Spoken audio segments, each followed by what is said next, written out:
How we doing, gentlemen? Hello. What's going on, man?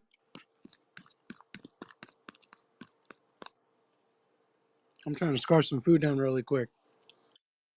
How we doing, gentlemen? What's happening, Trace? How you doing today?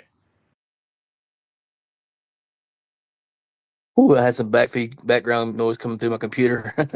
I could hear the space coming through that. I'm good, man. I'm excited to talk fights. I know we talked a little bit last week pre-tape, but I've actually had a few swings on a few of my picks from pre-tape since watching tape, and yeah, man, I'm very excited to talk fights, man. What about you guys? I changed a couple picks, removed a couple picks, and I don't know. I had one on the list. I took off the list. I put back on the list. I took off the list. I put back on the list. I bet everything else, but I'll probably go bet it tomorrow type shit. Gotcha. I still have sent a few tweets and a few things before we get going. So Joe, if you have any, or Joe or Andrew, if you have any side chatter that we should get out of the way first, let's or some scratches or bedits. I don't know if you have any of that, but I need a few minutes just to get this stuff typed out. Nah, you're good, bro. Manuel K. Cop, however you want to say it, missed weight by a good margin. Yeah, he's a bitch. That's crazy. It's like what, 2.5 pounds? Three and a half, Yeah, I I thought. knew it was like a half. I'm like, No, that's crazy. 3.5 pounds over the allotted extra pound they give you. So it's actually fucking 4.5 pounds because it's 125. But they give you that extra pound. They give you that extra pound, and he said, "Nah, fuck it." Bro, They woke up this morning and said, "We on weight?" Nah, forget about it. that's crazy. 120, I think it was like 129.5 is crazy. Might as well Yeah, just bro. fight That's bantamweight. dude. That means you didn't even try. You might as well just The go best bantamweight. part is, did you see Eddie Law? I don't know if he dug it up, but he retweeted it. Did you see how Cop, because his last two opponents have missed weight, or 2 out of 3 have missed weight, he's fucking went off about how they need to be fined and suspended and all types of shit. And then next fight, here you go. I don't know. I thought it was ironic. That's usually how shit goes, though. Hey, man, it's always funny when someone gets kicked in the nuts until you're the one getting kicked in the nuts. Then you're not laughing anymore.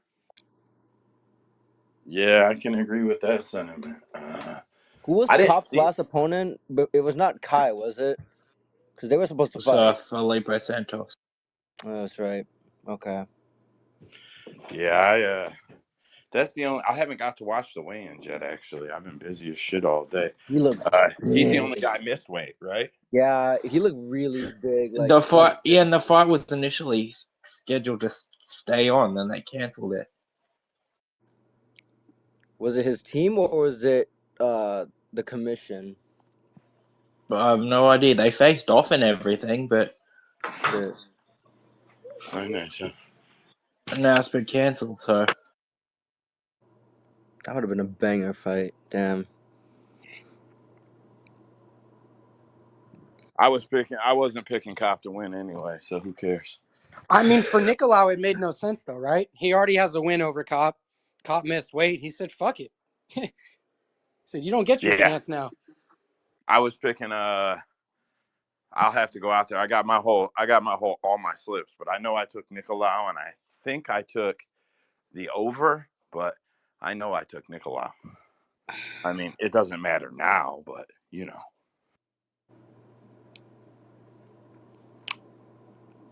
Well, Hey, I have want to you get ahead. Go ahead. you guys ever hear any fight news for Lupi yet? She usually fights like every 3 months. No, April, I not. think Oh, she really? had Oh, she had one booked in December for like April or something. Against who? I can't remember. Bro, the fight I'm getting hyped about is the Tatiana Suarez fight. It's who was starting to that get again close. with? Shit, I'm blanking. Amanda Lemos. Fuck. Tatiana, baby. R.I.P. Amanda Lemos, boys. She's about to get slammed and pounded, boys. She is not going to win that fight. Fuck, no, She's going she's not. I'm to have pumped to catch about it, her with a too. big shot, and even still, I mean, that's been one side traffic her entire career, man. In the UFC, she's bulldozed woman after woman. I think she's gonna be, like I said when she came out the Ultimate Fighter, she's gonna be a problem, and I think she's gonna be a problem for a long time. Yeah, I'm actually putting together a thread for her fight week where I'm doing all of her fights in like 30, 40-second highlight reels. I'm like 3 or 4 in. Bro, her slams, it's every fight. Every fight. And on the tough fights, the whole videos, all you hear is boom, boom, boom. Whatever. I don't care. Fucking, I can't wait for her to kill Amanda. You Damn. go 125 or 15? Because I don't really follow her that 15. much. 15. Ooh. All right, boys. Well, with we've got nothing else, we can go ahead and start getting ready to dive into these fights. Usman, I'm sure will join us here when he gets a moment. But yeah, if y'all guys are ready, we'll jump into this. Let's go, bro. First fight of the night, we have Joshua Van versus Felipe Boons. Van is 9-1, 5-5 with a 65-inch reach versus Felipe Boons, who is 5'7" with a 69-inch reach. Strikes per minute. Van lands at a 9.2 ratio, striking accuracy 51%. Average strikes absorbed per minute is 6, so he's at a lands 3 more than he absorbs per round. Yeah, I think this is gonna be a good fight, man. I think or it's gonna be a good fight for Van rather. Uh, I feel like he's the younger guy fighting the much older guy who's I believe 34 or 35. Um, yeah, I feel like this is just a younger, hungrier fighter coming up. Boones is basically in that point in his career where he's 30, like I say, he's 34 years old. He knows he doesn't have much time to be in the UFC for as long as he is. I mean, he's at one of the lighter weight classes or the lightest weight class for men, where speed matters, and we've seen it time and time again where the older fighter loses the speed. They usually start going up in weight and trying to find success in the higher weight classes with a little bit less of a speed advantage, but a size disadvantage. And yeah, I just think he's gonna have a lot more stress on him than the 2-0 UFC fighter in Joshua Van. I think it's a big ask for Felipe Boons to beat Joshua Van. I know it's a late notice replacement fight. I did like Boons in the original matchup, but yeah, I think Josh Van probably stops him in the third round. I'd say I like Joshua Van to get the job done. I think I like the round 3 stoppage myself. How about you, Joe?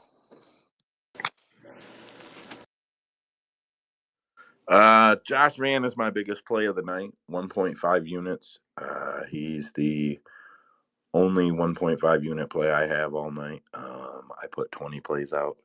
A couple of them kicked back because of the Nicolau fight. So maybe I'll reassign that. Yeah, I just think he's gonna. You kind of nailed it on the head, bro. This is gonna be an age, energy, strength thing.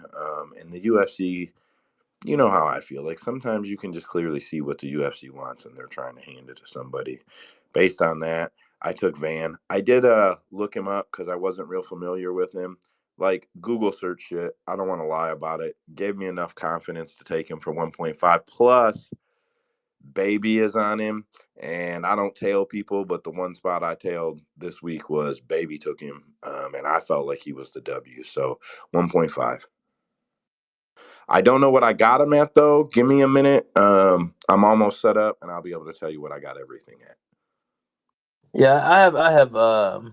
He's probably my biggest anchor in my parlays. I feel like he's one of the more my most confident picks in the fights. Not a huge betting card for me, honestly. I have a few spots where I went a little heavy. Uh, I think my biggest bet of the night was 3 units, but I'll get to that one later. I'll get that out later in the card. But yeah, not a whole lot of action for me on this card, but I'm very excited to watch this card. I think it's going to be a very good one. I think it's going to be one of those sneaky good ones. Uh, Andrew, my other co-host, take it forward, brother. Yeah, man, I didn't bet too much on this card too. Too many wide favorites for me. Not a lot of upside on the dogs. I actually did take Joshua Van. I'm not going to get in any breakdown. I'm sure everyone's on him. I got him at minus 250. He's in a parlay. It was a 3-teamer. It's now a 2-teamer because someone made a decision not to make weight today. So that is now a 2-teamer with Fareed Basharat. So that's the play I have with Van in it. So other than that, nothing crazy. Go ahead. Who had their hand up first? Usman's co-host. Passed off to Usman. What it do? Yeah, we back Fridays. Let's go. Yeah. So like everybody, I'm on Joshua Van. But I just wanted to I wanted to bring up how interesting this fight is gonna be. I know he's at a reach and height disadvantage, and I really liked how he fought Kevin Borjas. He tried to fight from the outside and ended up just putting balls to the wall and crashing space, throwing in them heavy combos. I actually think it would be best for him to fight from the outside in this one. Bunes or however the fuck you said it. Like a lot of Brazilian fighters have a good. He has a good Muay Thai clinch from what I've seen. Also, he gets inside and has his best opportunity to get it to the ground. I don't like that Van said he wants to submit this guy. So I'd like to see how he's gonna fight this one. I hope we get to see another part of his game, being able to jab, leg kick from the outside, because even at being at the reach and height disadvantage, I think that would probably be his best bet. Get in there when he can, but keep it on the outside. Have the better striking from that range, and average finish it off, dog. I'm on a van as well. I'm not exactly sure how short's the notice again of this fight.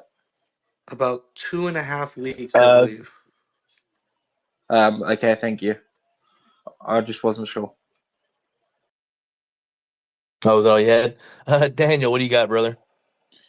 Well, first of all, like, are you kidding me? So this guy who has lesser wins by submission wants to submit him. Look, I love the confidence, but no, stick to your strengths, man. But Van TKO round two. I mean, look, don't try to be like I can't think of someone on top of my head, but just don't do that. Stick to your guns. My man said, "I don't know who that guy is, but don't be that fucking guy." I love it, Daniel. I like the second round. You weren't in here when I said it. I'm leaning a little more the third round myself for the finish, but I don't hate the second round finish either. I only said it So, because by the numbers, he usually finishes his fights in round two. oh, solid. Fair enough. Fair enough.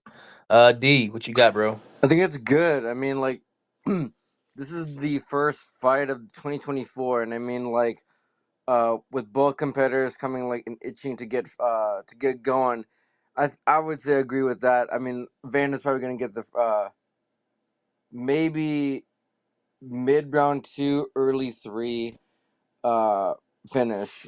I think I'm ecstatic about having the New Year there, but we'll see what happens. Do I have a lot on this card? No, not really, but uh, we'll just see what happens though. That's all I'm just gonna say. All right, YB. Guys, I hear a lot of positive talk on Joshua, and that's cool. I think he's gonna win too. But have to remind you guys that he has a really stupid last name, so be careful. Ladies and gentlemen, I give you YB. Dead. What's going on, brother? Yeah, no real big breakdowns for me tonight, but I am gonna be going in on Joshua Van tonight, or not tonight, well, for tomorrow's parlay. Yeah, like Joe said, I don't really like telling a lot of people, but when I see guys like Baby, and guys like Joe, pretty confident on one side, it's kind of hard, to pick the most, possible outcomes. I'm not really trying to go against the public, outcome on this one. So I'll just start with Joshua Van. I'm gonna put him in a parlay. I'm probably gonna load him up in some other parlays, but I'm for sure gonna be using him as a parlay piece. So give me Joshua Van. No specific props or rounds. I'm just gonna take his money line. Yeah, man. Joe, are you planning on taking a running parlay of our picks tonight for the ones that we're unanimous on? Actually, Yeah, I can do that because I'm trying to see what plays I had voided right now while you boys are talking here. I got my slip open right now, or my thing open right now. So I'm gonna do the triple X. Everybody's on Van. Yeah, it was unanimous. All right, I triple X'd it on my list. Yeah, I got Van at a shit line minus like 278. Now would be the time to be like, hey, hey, Dravy, what did you get it at? Because he always gets that shit the second it drops, man. He gets them sweet ass lines. Oh Oh, yeah, he camps on Bet Online whenever them lines are dropping. I know he's a car salesman, so I'm assuming that he has a computer in front of him whenever he's not, doing stuff with cars. So yeah, he's camping on Bet Online, bro. He does get them early ass lines as they drop. But if we ain't gonna know in that fight, man, we'll hey, go and move whose on to the card next is one. tonight? Whose card is tonight? I don't understand the question. Who's got a fight card on tonight? LFA. Oh, one. I think one does or did. Both You guys should know. LFA and ONE FC. Yeah, we got lines on their whole shit on the site now. So So one actually had a card this morning, and then they also have a card going on right now as They well. always do that once in the morning and the second one at night.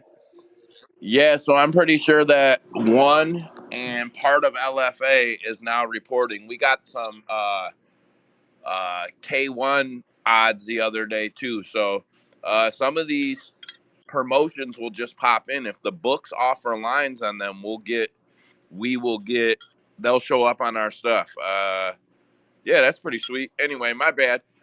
Josh Van, I was switched over because Josh Van started at where did he start?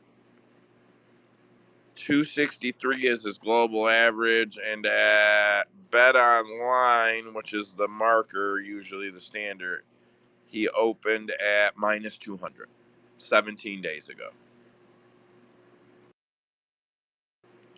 So it was a shit line. Yeah, I mean, I think it was pretty seconds ago. I mean, people are high on Van. He's he's looked good in the UFC so far, and I expect that trend to continue in this fight as well. But we'll go ahead and move on to the next fight. Andrew, you got the stats for us for the teletape?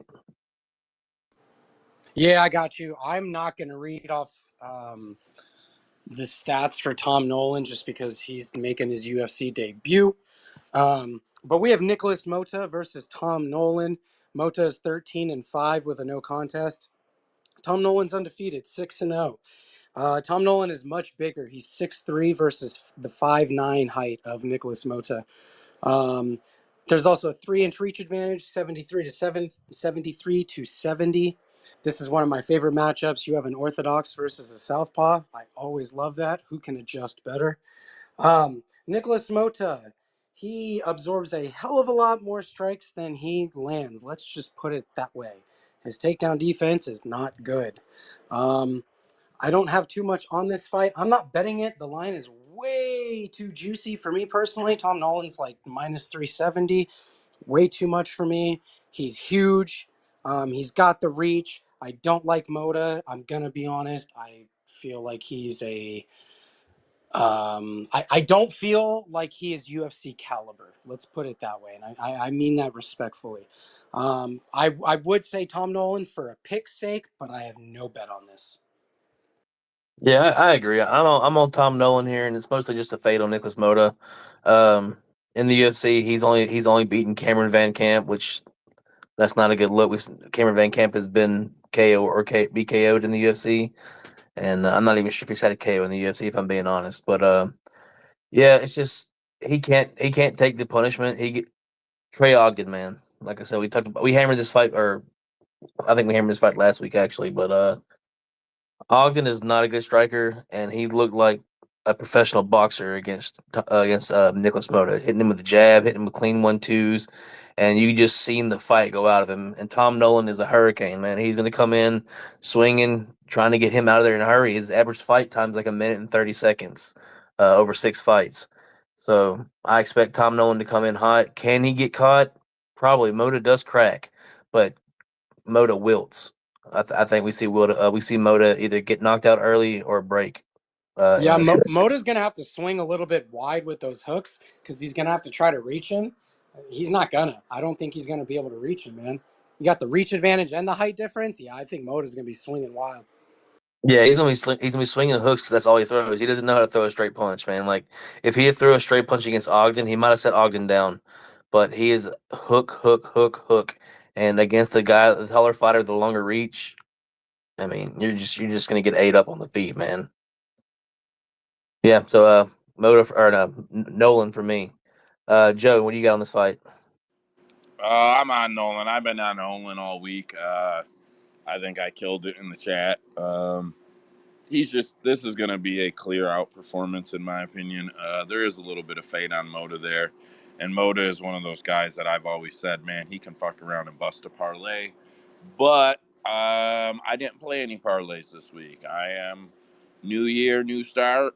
Made a deposit and money line. Not money line, prop bets, but straight bets only for me from now on for a little while. So I do worry. I do worry that Mota is the type of guy that fucks up a parlay, especially in this fight. Even if you watch the tape, Mota can stall it out. He can slow it down. He can survive on the ground. Like he's just a guy that can turn it into let's sit here and fucking touch butt. So it worries me if it's a parlay play, but just on straight bets, I took Nolan. I got him at a good line on the first half a unit, like minus 290 something, I think, but I'm on the wrong screen now, and I'm gonna take another half unit at minus 345 just because my Nicolau bets um, got fucking voided. So that's all I got on that one. But it says someone's requested, but I can't see who. So I think everybody's speaking. Yeah, I don't see my request on here. For what it's worth, I do have him in a parlay. I don't have any single bets on him. I didn't try to get cute with him, figure out how he's betting. And minus 360, I'm not interested in betting that much. Like I said, I'm not huge on betting debutantes off the contender series until I know they're legit. So I usually try to give them a fight or two before I start betting them to see if the more or less I fade them. And if I'm not sure if I'm going to fade them, I don't bet them. So I think Tom Nolan should be safe here, but not enough to put minus 360 on him. Daniel, what do you got, bro? Before I begin, but for what it's worth, Joe, you're a good dad. It's in your nature to worry. Okay, so you got this. Anyway, for the fight, I gotta go with the battle IQ with Iron Mota on this one because he's just been flying way longer than Tom Nolan is. So that's where I disagree. And not only that, he's coming off a no contest, and that puts a chip on your shoulder. So I think Mota he takes it out in round one KO due to the chip on his shoulder from last year. I mean, I wouldn't call it a chip on his shoulder. I mean, he got the chips beat off his shoulders in that fight. Is that He what got saved happened? by a bad. He got saved by a bad stoppage. Oh, is that what happened? Okay, I thought he did the stoppage. All right, thank Oh you. no, he got ate up on the feet, my brother. Oh, okay. Better. What you got, my man? Better times. Yeah. Actually, here's what I see. First off, I already knew when I saw the Ogden fight, I knew Ogden was a bad matchup for him, and it's because how would I say this? Motas has great offense. Like I love his offense. Those combos are sick, but his defense isn't there. Especially the straight shots. You can just jab him up all day. Nolan is kind of like Mota. He's got great offense, and I love his offense, but his defense is trash, and that's why I can't bet Nolan at all.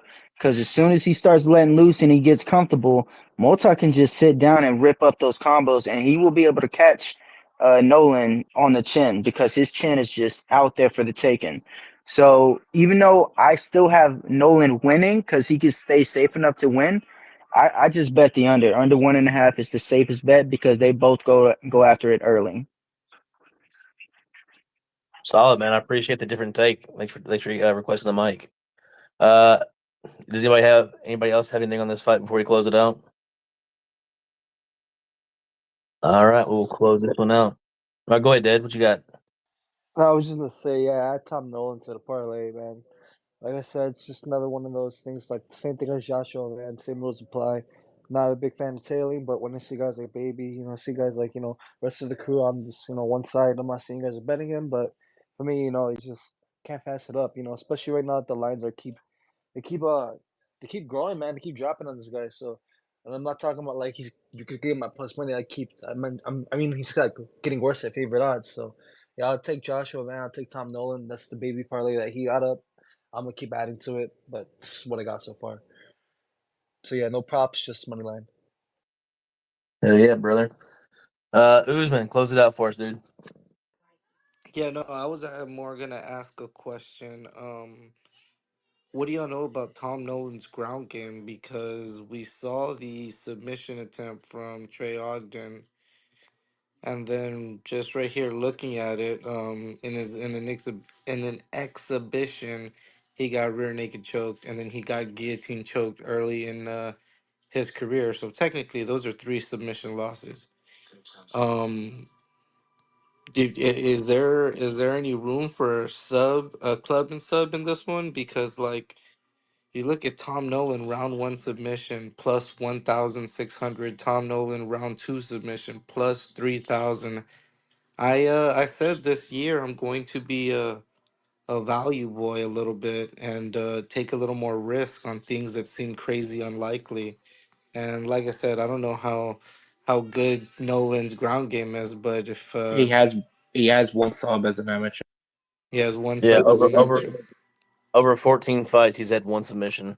Yeah, so like you look at Tom Nolan round one minus 100, Tom Nolan round one KO plus 100, and then you're gonna give me plus 1,600 for submission. Crazier shit have happened. I think I might just throw a couple of sprinkles on that just to see what happens.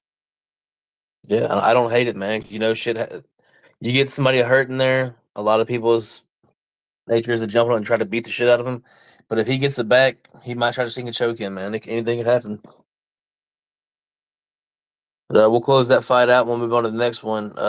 Andrew, you got the tail of the tape for us? Yes, sir. We have a featherweight bout. I don't know how fun this one's going to be, but we have Weston Wilson he's going to be taking his second fight in the UFC against Gene Silva. He's going to be taking his debut. For the record, I don't count Contender Series fights as a UFC debut. If you do, okay, I don't. So this is Gene Silva's debut in my eyes. Weston Wilson 16-8, Gene Silva 11-2. Weston Wilson is a lot taller, 6'1" to 5'7", and he has a 4-inch reach advantage, 73 to 69. Another matchup of opposites. Weston Wilson is the southpaw. Gene Silva is the orthodox. I'm not going to really bother reading any stats because it's based off of one fight apiece, so it makes no sense. I know Weston Wilson is a big jiu-jitsu guy. I know he does not have striking at all. This is another fight where I just honestly feel like he is not UFC caliber. But again, not touching this fight. Gene Silva's like minus 800. I would never bet Gene Silva at minus 800. I don't care if he's fighting a telephone pole.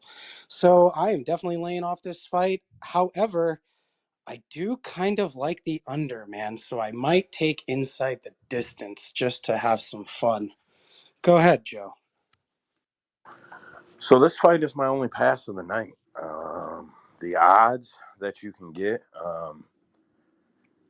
the odds are just shit. And if you're going to take Weston Wilson, the only thing you take him by is, well, I don't say only thing. You either take him by submission or split decision. The split decision's super unlikely. But in the scramble, he could find a sub. He could find the back. He can grapple him. But yeah, it's the only fight I skipped. I didn't play a single play on this fight. Yeah, I just see Weston Wilson as a guy when you're taking extreme chalk on the other side just to stack a parlay or something. And Weston Wilson is the guy who's got a great ground game if he can get it there and just put you in trouble. So skip for me. I don't like to take up a lot of time on him, but whatever. Skip for me. Uh, Trace. Yeah, I'm not gonna break this one down. I'm just gonna. I think Weston Wilson's not UFC caliber. I think this is a setup fight for Gene Silva to go in and get a knockout. Um, Weston Wilson is sub or bust. I don't even think he could make it to a decision. I think almost all of his submissions are in the first round, and I think if you make it past the first round, if he makes it out the first round, he's at a disadvantage. And he's disadvantaged in the first round if it stays standing. So, Gene Silva, but unbettable. I wouldn't even throw him in the parlay just because it's not worth the risk, like Joe was saying. Uh, Better times. You had your hand up first. Yeah, it seems like everyone's probably gonna have the same opinion. Yeah, Weston Wilson's only chance is to sub him, and he is really good at grabbing the neck as soon as the opportunity presents itself. So that's the only reason I would never even lay anything on Gene Silva. But Gene Silva looks like he's ready. If y'all saw the face offs, it looks like he was ready to kill that dude. Oh yeah, he gives killer vibes, man. He's a very serious, very angry man. Uh, Daniel, what you got, dude? Well, I don't know what he meant by the phrase extreme chalk on the other side. Never heard of it, but I will say, other than Chalk. being Sorry, chalk means when you take an extreme favorite, he's chalk. They call uh, that chalk in the gambling world. oh, thank you. All right, thanks. I learned something today. Anyway, so other than being a submission ace on Weston's side, he also takes time to train with Stephen Thompson's gym in upstate karate. So I think if you're trained by, this guy's a karate ace and so was his father and whatnot, I think he gets it done in the round one, still by submission. I say Weston will punch him a bit, bring him to the ground, and choke him out in round one.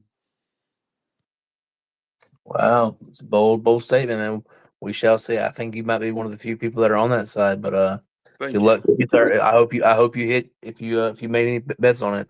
I hope you cash, brother, because it's going to be a thick one, I'd imagine. Oh no, all my money's going towards my classes this semester. No money. Fair enough. YB.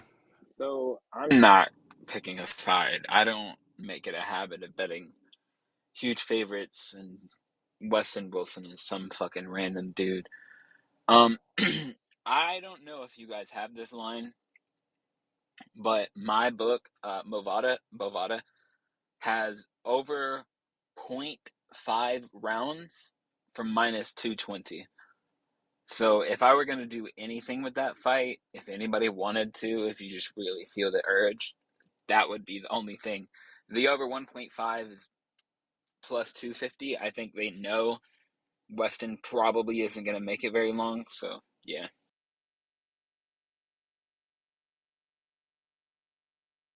All right, we'll close that That's a fight out. sweat bet right there. Oh yeah, you'd be sweating. You're sweating the shit out of the. You'd be praying on every punch. Uh, so we'll close that fight out. We'll move on to the next one. Next fight we have is Fareed Basharat versus Taylor Lapilus. Fareed Basharat is 11-0, 5'8" with a 71-inch reach versus Taylor Lapilus 19-3, 5'6" with a 73-inch reach. So he does have a 2-inch reach advantage. Yeah, I've seen a few people, including Dravy, on Taylor Lapilus, man, and I don't get it. I feel like Fareed is just going to run through this man. We've seen Kylan Logren start having success with his wrestling in the Lapilus fight. Like I said, Lapilus is a very pretty striker. He is. I mean, his nickname is the Sniper, if I'm not mistaken. No, Double Impact, but he is a sniper with his striking. But he looks for the perfect punch, and he does not throw anything that he does not think is going to land. And Fareed is going to just swarm him. I think Fareed shoots takedowns, and then if he doesn't get the first one, he's going to chain wrestle to shoot another one. He's going to keep coming, and he's going to get him down. And once he gets down, we've seen with he doesn't get back up. So it feels like very much like it should be. Fareed is almost like what a minus two something 200 something favorite. I don't know I don't have the line in front of me. Actually, I do. CapMMA.com, boys. But let's see, where's he at on here? He is the minus 244 global average favorite. So yeah, he's a pretty moderate favorite, and I think he covers that line. But I do have him in most of my parlays. I do believe I have my parlay is Fareed Basharat versus Fareed Basharat and Van. I got it at a decent number. I don't have it pulled up in front of me, but I'll get it to you before the end of the card. But I went pretty heavy on that parlay. I think I put 2 units on that parlay together. So yeah, those are probably my two most confident picks of the fight. But I do think Fareed is I think he is the real deal, and they are giving him the right amount of improvement or the next level of competition as he's fighting. I think they're building him nicely, and I think they're setting him up to be a star. Uh, yeah, so give me Fareed Ratchet on this fight, Joe. I took Fareed Basharat at what I get him at. I took him for 1 unit at minus 285, and then I took the over 1.5 rounds for minus 525. Not great odds, but I feel like it's a free play and slowly build the bankroll. So that's where I'm at. I think Fareed probably just controls him. First round's probably slow. Fareed puts him against the fence. Um, Second round, he probably controls him on the ground. I think it's just a slow grind out fight. I'm not really looking forward to the fight, but I bet the shit out of it. Average.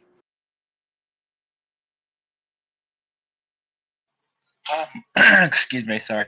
I'm on Basharat as well. I think these Basharat boys are talented, and I think it's going to be an easy night for him. I think he's going to be like a 30-26 in the third. You know what I'm saying? Yeah, I do. Yeah, I do yeah. like the decision myself. I do think this fight goes to a decision more likely than it gets stopped.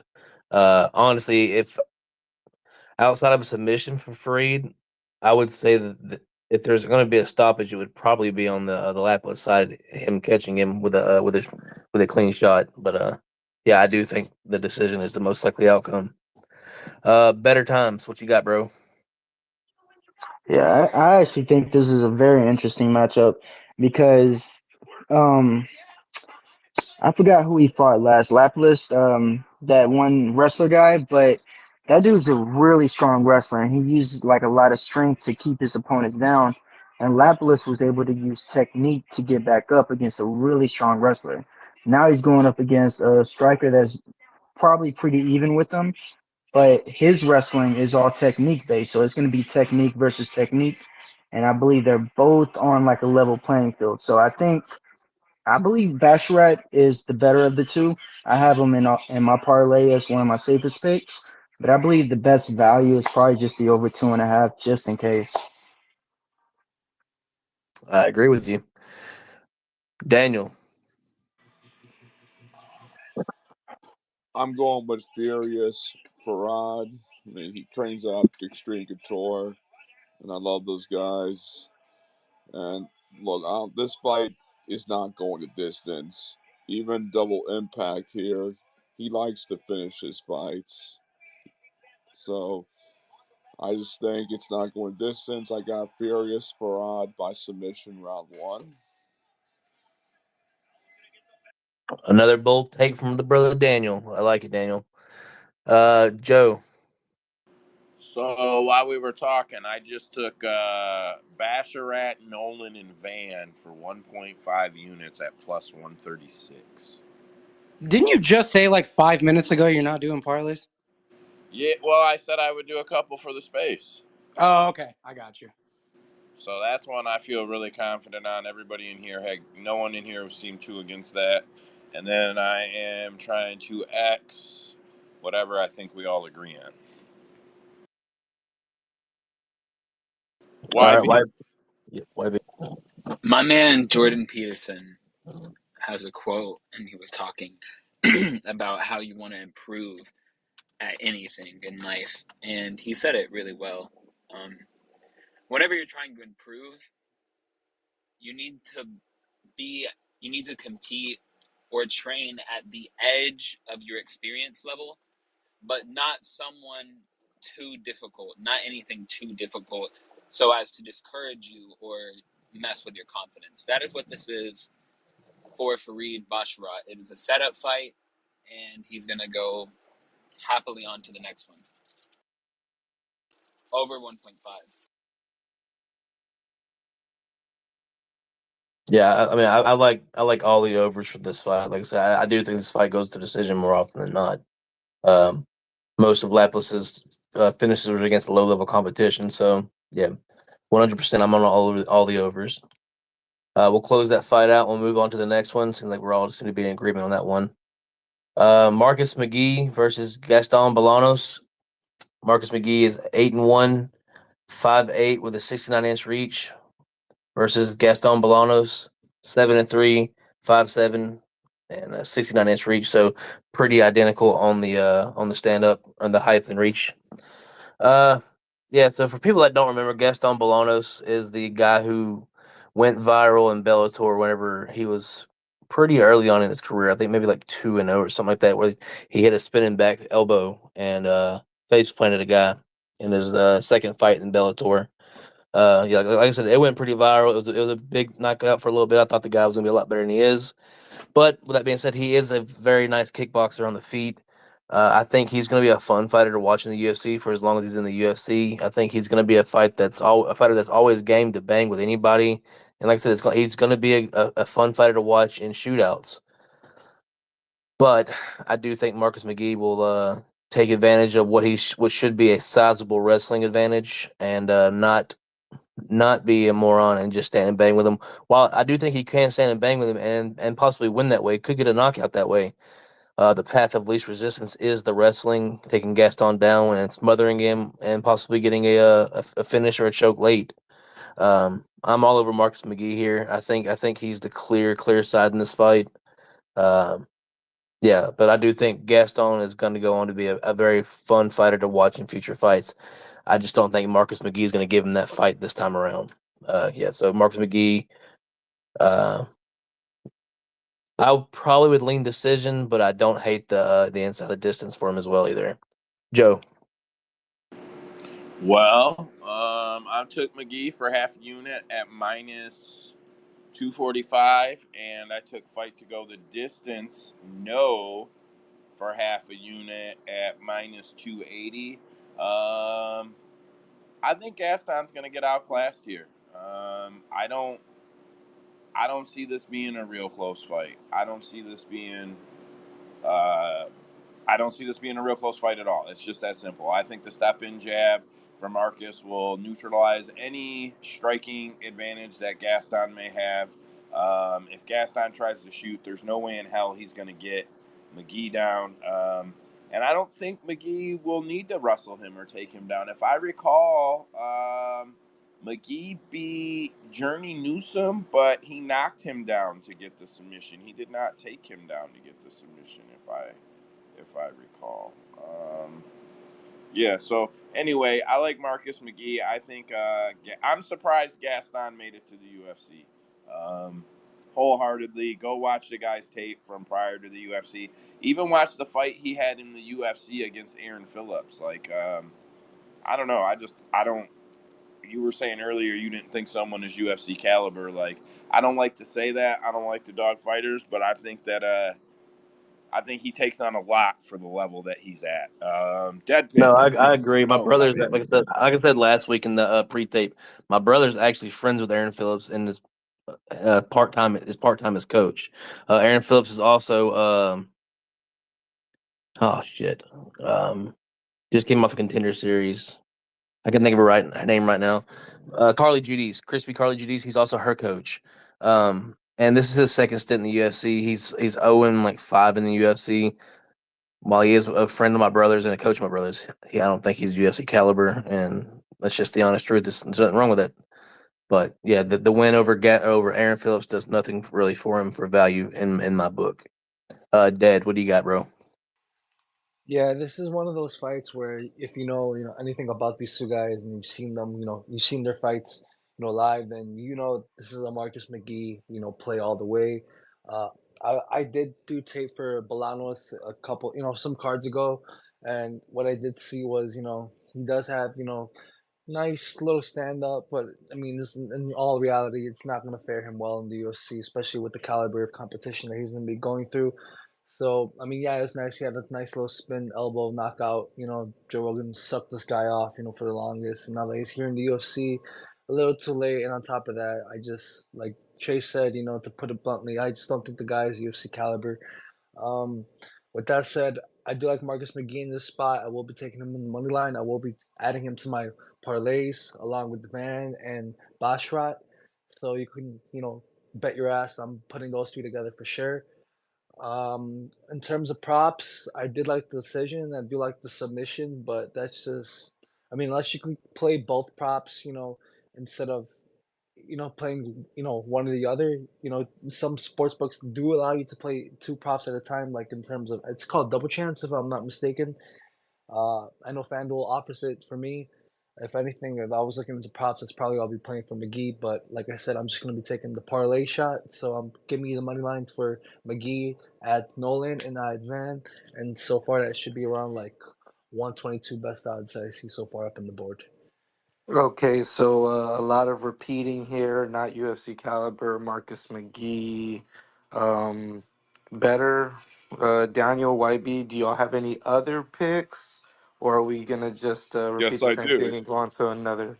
Yes, I do. I disagree. Look, before MMA, Gaston was in both Muay Thai and kickboxing. That's why he was able to do that spinning back fist. Is that the first time he's done that? He's also done that in kickboxing too. And you know me, like I never go against family. He may be from Peru, but he also fights out of California. So with that saying, like I don't think McGee can punch as hard as Gaston. So I think I got Gaston by decision here. But I wouldn't be surprised Gaston finishes him with a fancy spinning elbow. Fair enough. Yeah, like I said, the striking chops are definitely there, and like I said, I think the path of least resistance is the takedowns. Uh, so for my bets, hopefully Marcus McGee does take that route. YB, what you got, dude? Under 1.5. Somebody got to die. Better. Yeah, I think that's the bet right there is under 1.5. I think people are kind of shitting on Gaston a little bit, but I think Gaston is definitely UFC caliber. I think this is just a bad matchup. McGee is not going to be able to take him down even if he wanted to because Gaston's got really good takedown defense and his striking is just a little too wild. His kicks are good, but when he throws his hands, he can be countered all day by McGee. McGee has some of the best defensive head movement and counters, and it's just going to be too much for Gaston. But I believe Gaston can present a challenge for a lot of people, just not McGee. Very well said. Thank you, better. All right, so we'll close that one out. Andrew, what you got for the next fight, brother? Bro, this is an interesting one because when we talked about the card last week, this is the one where, God damn it. Sorry. That wasn't part of the script. Yeah, when your cat like almost kills you because they go under your feet and you didn't see them? Yeah. Um, this is one of those fights where we were pretty No, I'm split. not clear. I don't have a cat. Oh, well, you should get a cat, dude. Cats are awesome. Um, we were pretty split in this room. So we have Matthew Semmelsberger and Preston Parsons in the welterweight division. Matthew Semmelsberger 11-6, Preston Parsons 10-4. 6'1" for Semmelsberger, 5'11" Preston. 4-inch reach advantage for Semmelsberger, 75-71. Preston fights orthodox. Semmelsberger is a switch fighter. They've both had a few fights. Both have some fights under their belt. Semmelsberger has more. Semmelsberger lands 4 strikes per minute. He absorbs 4.3 strikes per minute. Preston Parsons lands 4.1 per minute, takes back 3.76. Takedown defense for Matthew Semmelsberger, 55%, 49% for Preston Parsons. Both coming off of losses as well. This is an interesting one. Last week, I felt like I was on Preston Parsons. I like the line, especially at dog money. I like his grappling ability, And I liked his ability to get Semmelsberger down, especially with the pressure that he puts on his feet. He's going to put Semmelsberger on his back, and I feel like he's going to be able to take him down. However, after doing some research, I don't know if he's going to be able to hold him down. And I feel like Semmelsberger is a lot stronger. He's got the power on his feet, and I feel like if he lands a few times, he could potentially put him out. So I am laying off this fight. I was originally on Parsons. I am laying off this fight. However, I do still feel that Parsons is live. I'm just no longer as confident. Go ahead, Trace. Yeah, initially I was on the Simmelsburgers or the Triple P side, Pressure Parsons. But yeah, I don't think he's gonna win this fight, man. I feel like he might be able to get Simmelsburgers down, like he said, but I don't think he can keep him down, like you said. I agree with you 100% on that. And I just think of the two, we've seen Simmelsberger fight through the tiredness, fight through the gritty 2 round fights to take that third round to win the fight. And I think while Preston Parsons' nickname is Pressure, I don't know if he's going to be good when the pressure's put on him. I think he's going to fade. And watching the tape, this dude is fucking hit a bull. But that head does not move.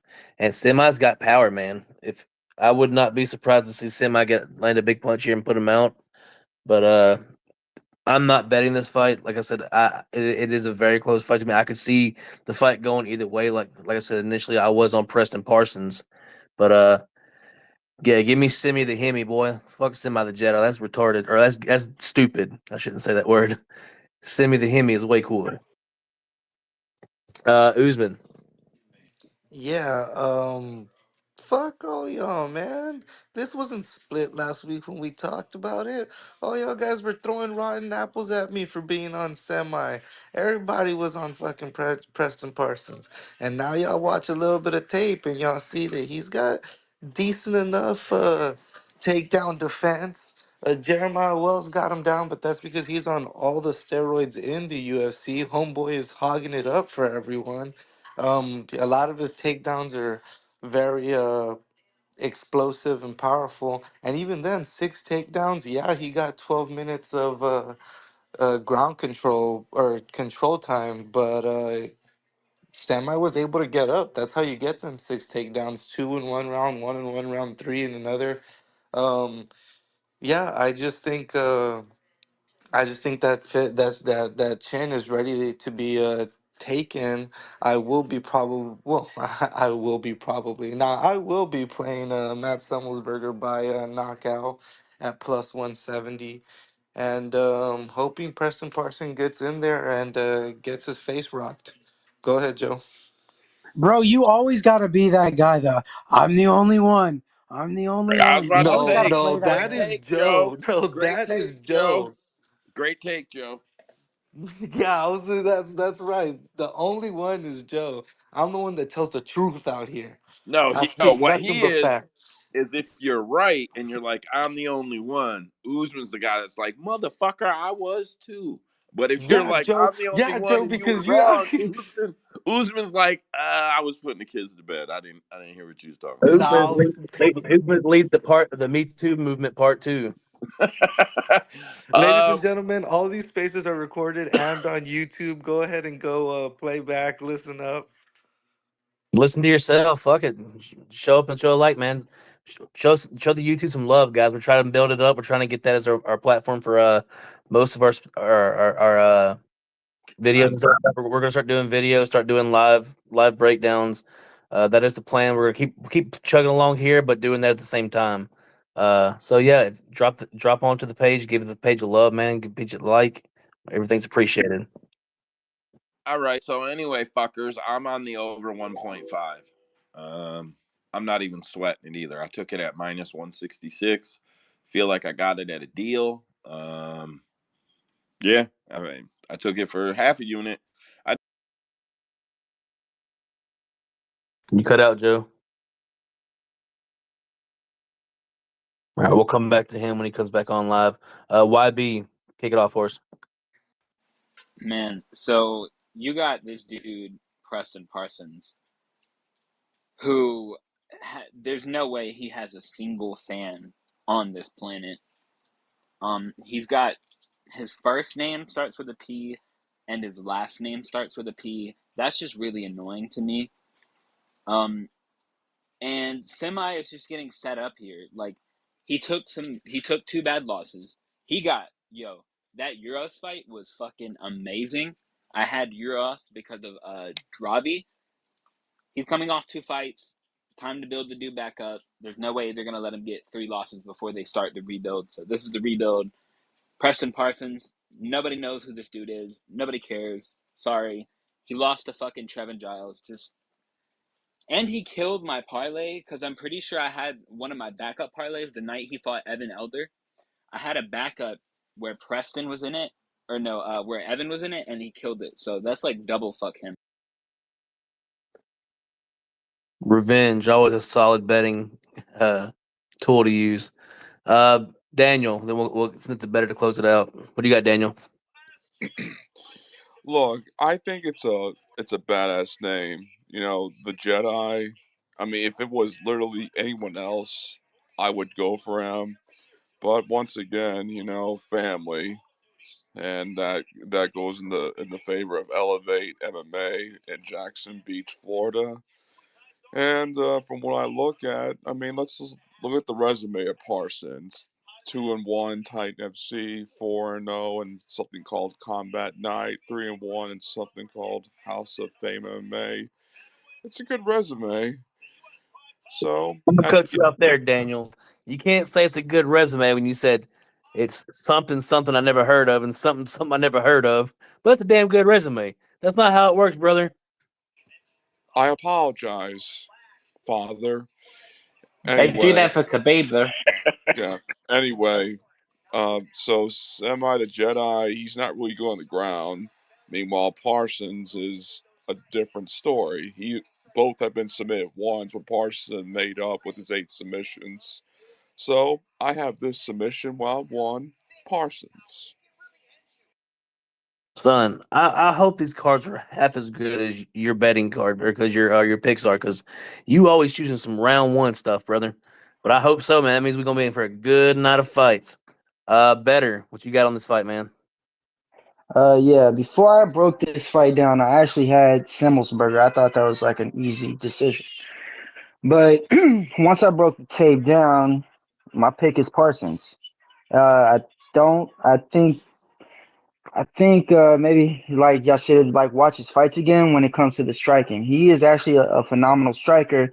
It's just that the people that were able to touch him up were really fast and their shots were really straight. So they were able to time him and he wasn't able to react properly.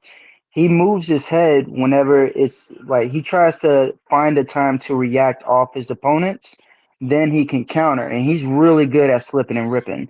But Trevin Giles was fast, Daniel Rodriguez was fast. They were just able to hit him before he can return fire. So, with that being said, Semmelsberger is not the speedy striker. He's a power striker, and he makes you feel his power. Trevin Giles is really good at slipping and ripping those type of strikers, and he's good at timing his entries off of those strikers, especially when his hips are wide open. Like every time I watch Simmelsberger fight, his hips are just there for the taking, and I don't see how Parsons doesn't get that takedown. So I believe he's gonna take him down. I believe he is going to submit him, but it's not gonna be early. His wrestling style is very controlling, not like really submission aggressive. So I have him like probably like late round 2 or round 3 submission. But yeah, I think this is a Parsons fight. I agree with you from my initial thought. That was pretty much where I was going with. I thought he'd get the submission on him, but just watching it back, you can't hold that man down. Like, you might keep him down for a few minutes, but you're not going to submit him. I think this fight's going to be a little bit more on the He feet. only he only gets up whenever his opponent provides the space for him to react. Otherwise, he closes his guards like right away, and he just pretty much holds on. But if you give him the space, he'll react. Parsons does not give his opponents that space for them to react. That's Hey, why I got the submission. do me a favor. Message Trace Picks Fights on here. to add you to the group chat. I think you would really enjoy the group chat, my man. We'll get you in there with about 40 other guys that talk fights all day. It rattles on a little bit, but if you like to talk fights and get opinions on other people's, like from other point of views of people doing tape, it's a solid group. Most of these guys in here are in there. But yeah, shoot me a message on that account, man. I'll get you in there. Okay, cool. Well, YB, close this fight out for us, man. Or actually, we'll go back to Joe. I know Joe didn't finish his point earlier. I forgot to YB. say my conclusion of how the fight's gonna end. In the midst of me talking, Semi the Hemi, round one KO. Guy's stupid as shit for his nickname. His name's Semi the Jedi, but I like Semi the Emmy better. You take it back, They're YB. both shit. That's what I said. Semi the Hemi is better. Oh, my They're man. Never both mind. shit. Average, you take it. You better calm down. All right. Joe, what were you saying on your point earlier? You cut out. I don't know. I just took the over 1.5 at minus 166. Semi fucking sucks, and Parsons isn't going to finish him early. If he finishes him, and Fair enough. have his way with him right away. Dude's not as bad on the ground as it seems like some people think on Twitter lately. Yeah, I'm just on the over. That's all I got on that one, Trace. Hey Joe, that's minus 155 now, and I think that's a great bet. Did I cut out again? Yeah, you cut out a little bit there in the middle of your break, but we got the gist of it. You're on the over. We'll go ahead and move on to the next fight then. Hell of a fight between Andre Arlovsky and Waldo Cortez. Andre Arlovsky is 34, 22, 0, and 2. 200 for 6'3" with a 77-inch reach versus the 10-1, 6'4", 78-inch reach of Waldo Cortez Acosta.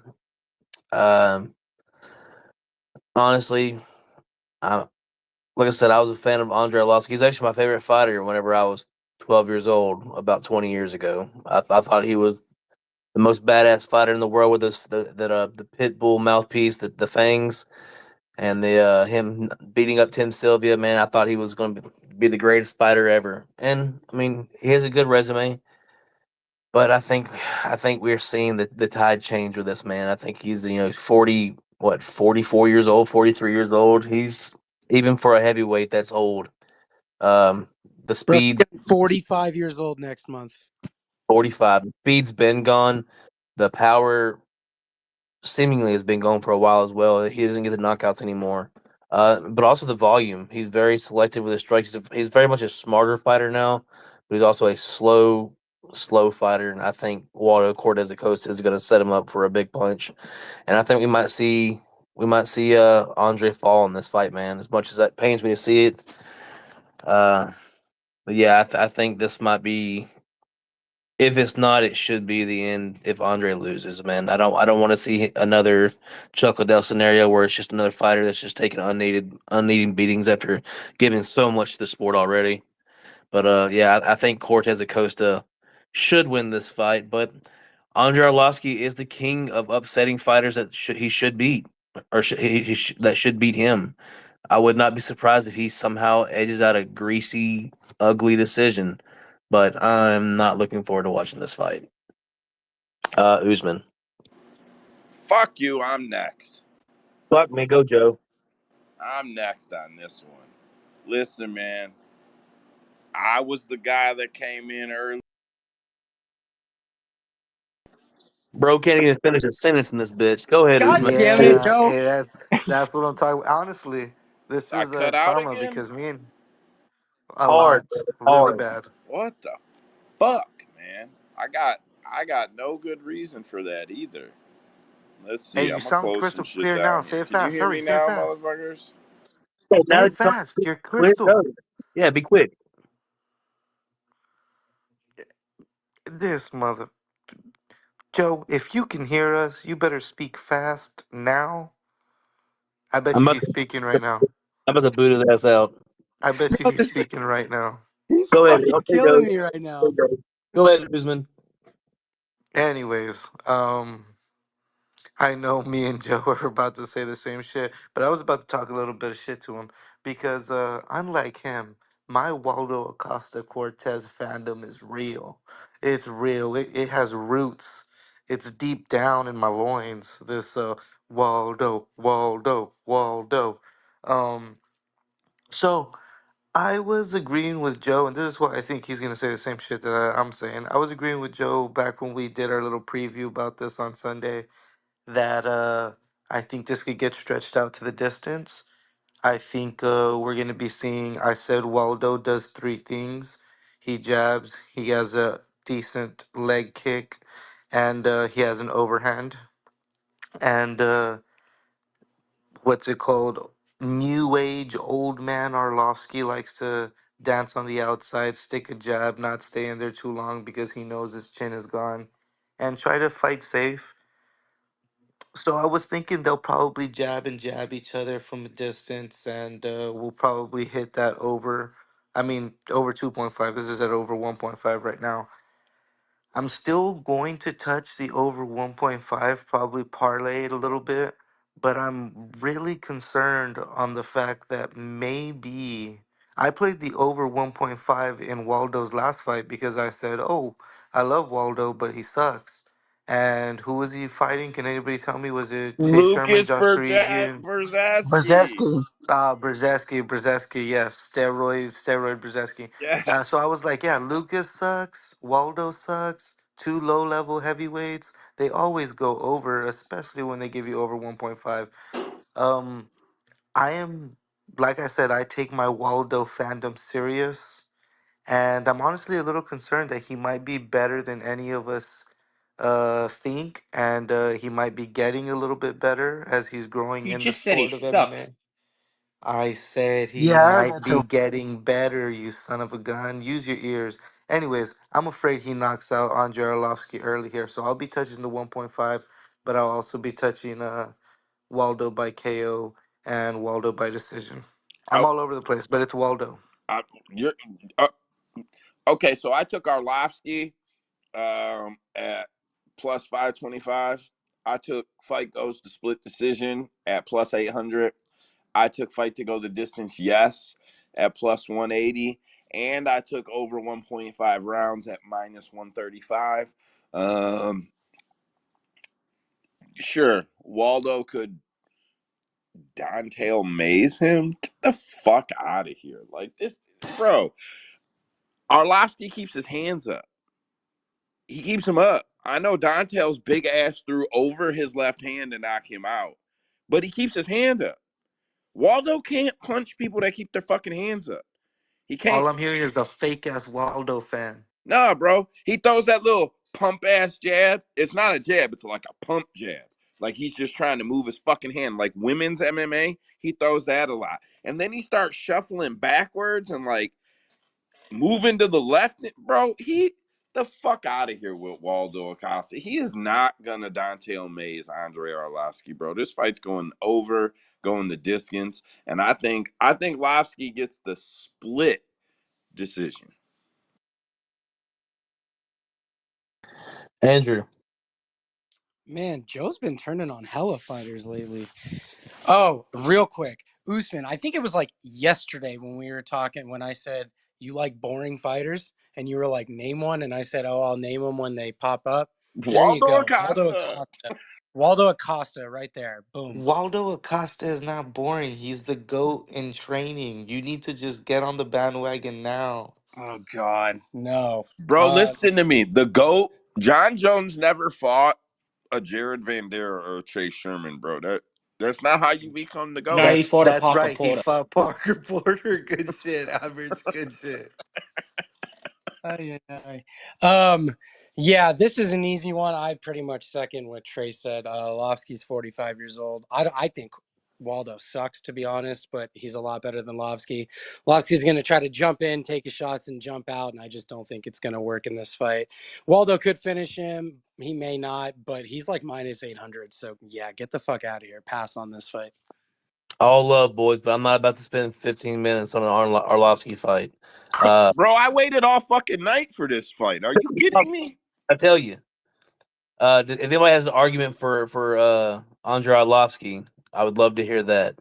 So if not, No. His uh, footwork. better. What you got for me? Yo, look, y'all are funny, but man, look, Waldo Cortez isn't boring. Everything he does with that jab, everything that follows after that jab is beautiful to watch. But Arlovsky's footwork is what keeps him winning fights. That Dantel's Mays fight was a lucky punch because he did a stupid mistake just leaving out a jab and extended it too long, leaving his chin out there. And Dontel Mays did the most basic thing: pull back, and do the hook over the jab. It's one of the most basic boxing techniques, boxing counters there is. And he just left himself open for that. That was a stupid mistake. Arlovsky's footwork is amazing to watch, and it's what keeps him winning, and what keeps him just able to compete with these young guys. And that chin is not gone. He got caught by Mays, and he got caught by Ngannou, and he got caught by Rosenstrike. These are some really hard hitters, and he's taking hard hits from other guys, taking them clean, and didn't even flinch. Sometimes you get hit with the perfect punch. That's just it. I don't think he's winning the fight, but I do think he'll be able to compete in this fight, and I believe it's going to go the distance. Over 1.5 is the bet. Love the argument from the other side. Better. Let me just ask you: can Rosenstrike, Ngannou, or Dontel Mays throw a 98 fastball? No, sirree. Waldo, Waldo, Waldo. Waldo, Waldo, Waldo. So you saying like Chase Sherman got a catcher's mitt for a face or something? Oh, well, you seen that ugly mug? Let's go to the next fight, man. All right, hold up. Daniel, before you start, tell me you got some family over in Mother Russia, brother. Tell me that's the fire behind your bet. Come on. No, no, he's No, got but somebody in the Dominican Republic. no, I don't. Orlovsky fights out of the American Top Team. You son of a bitch, you did it again. Okay, yes, thank you. As continuing, if y'all haven't noticed, before MMA, Waldo was in boxing. He's gone the distance and knocked people out. So I wouldn't be surprised if he does knock out Arnolski. He has the boxing power to do it. However, and you said so yourself, Arnolski isn't how he used to be, but at least he's still winning fights. I mean, his last 3 wins was decision. So I think the Pitbull will win one last time or retire by unanimous decision. He's not retiring. Dana White's gonna have to literally say no, no. All right. Well, it doesn't matter how he does it. I say unanimous decision, 30-27, Andre the Pitbull. Choo! Bold statement, brother, but a decision. I do agree with that. YB, make it quick, brother. You gotta know when to hold 'em, know when to fold 'em, know when to walk away, know when to. 3 seconds is all you get. On to the next one. All right, Andrew, you got this fight for me, brother? Yeah. Yeah. All right, we're going to the middleweight division. We have Phil Hawes and Bruno Fajeda. This is an interesting matchup. Phil Hawes 12-5, Fajeda is 10-1. Phil Hawes is actually going to be the bigger fighter, but just by a little bit. 6 foot to 5'10. He has a 5-inch reach advantage, 77 inches to 72. Both fight orthodox. Um, they both land a lot, about 5.5, 6 strikes per minute. Phil Hawes takes 3.7 back. Fajeda takes back 5.22. I don't know, man. Bruno Fajeda is an interesting cat, man. He comes out and beats RoboCop, which was an excellent win, and then he just comes out and shits the bed against Rizabov. But he kind of seems like first rounder bust. Phil Hawes, that chin is gone. I'm sorry. He's gonna have to try to wrestle because I can't see it on the feet. he hasn't beaten anyone in a long time. I mean, if you want to consider Deron win a win, okay. But Deron Wynn's not a middleweight, so he hasn't won a fight in a really long time. He's been getting chinned the fuck up. I can't bet this fight. I have to stay off. But I would say the under is pretty live on this one. Average. Go ahead. I'm gonna keep it simple. Someone in this fight is going to sleep. Simple, and I agree. Usman. Yeah, I just like to point out that Phil Hawes beat Nasruddin Imavov by landing 4 of 7 takedowns and controlling him for 11 minutes. What do y'all think the King Roman Dolidze is gonna do that punk ass? Anyways, Bro, that was like 8 years ago. I hate Phil Hawes, and I hate all fighters that other fighters talk about him like, oh, they're gym gods. In the gym, you should see them. In the gym, they're Jesus Christ, man. But I'm gonna go with the gym god, man. I don't like the way that Bruno will switch stance and kind of telegraph it pretty like visibly. And I would like to see Phil Hawes land a big something something right down the middle while he's playing with his feet. So give me the gym god. Joe. So I try not to look at odds when I'm actually capping a card, and then I write down everything I like, and then I go look at it, and I wrote the fight to go the distance no on this one, and I put it on the slip, and it's like minus 1100 so 1100 or something. I'm like, oh yeah, I'm not gonna play that one. I'll kick that off the slip. But I like to put them all on the slip. I don't know. It's just what I do. It's my process, right? Yeah, I didn't exit off the slip before I press submit. So I have a unit at worth nothing for the fight net to go the distance. So just fight to go the distance. Yay! As far as taking a side goes, Phil Haas is like everything you guys said. Absolutely no chin. But if he can work the grapple, then it changes everything. I don't. This fight would have been a pass for me if I would have fucking pressed X on the list of fucking bets. So whatever.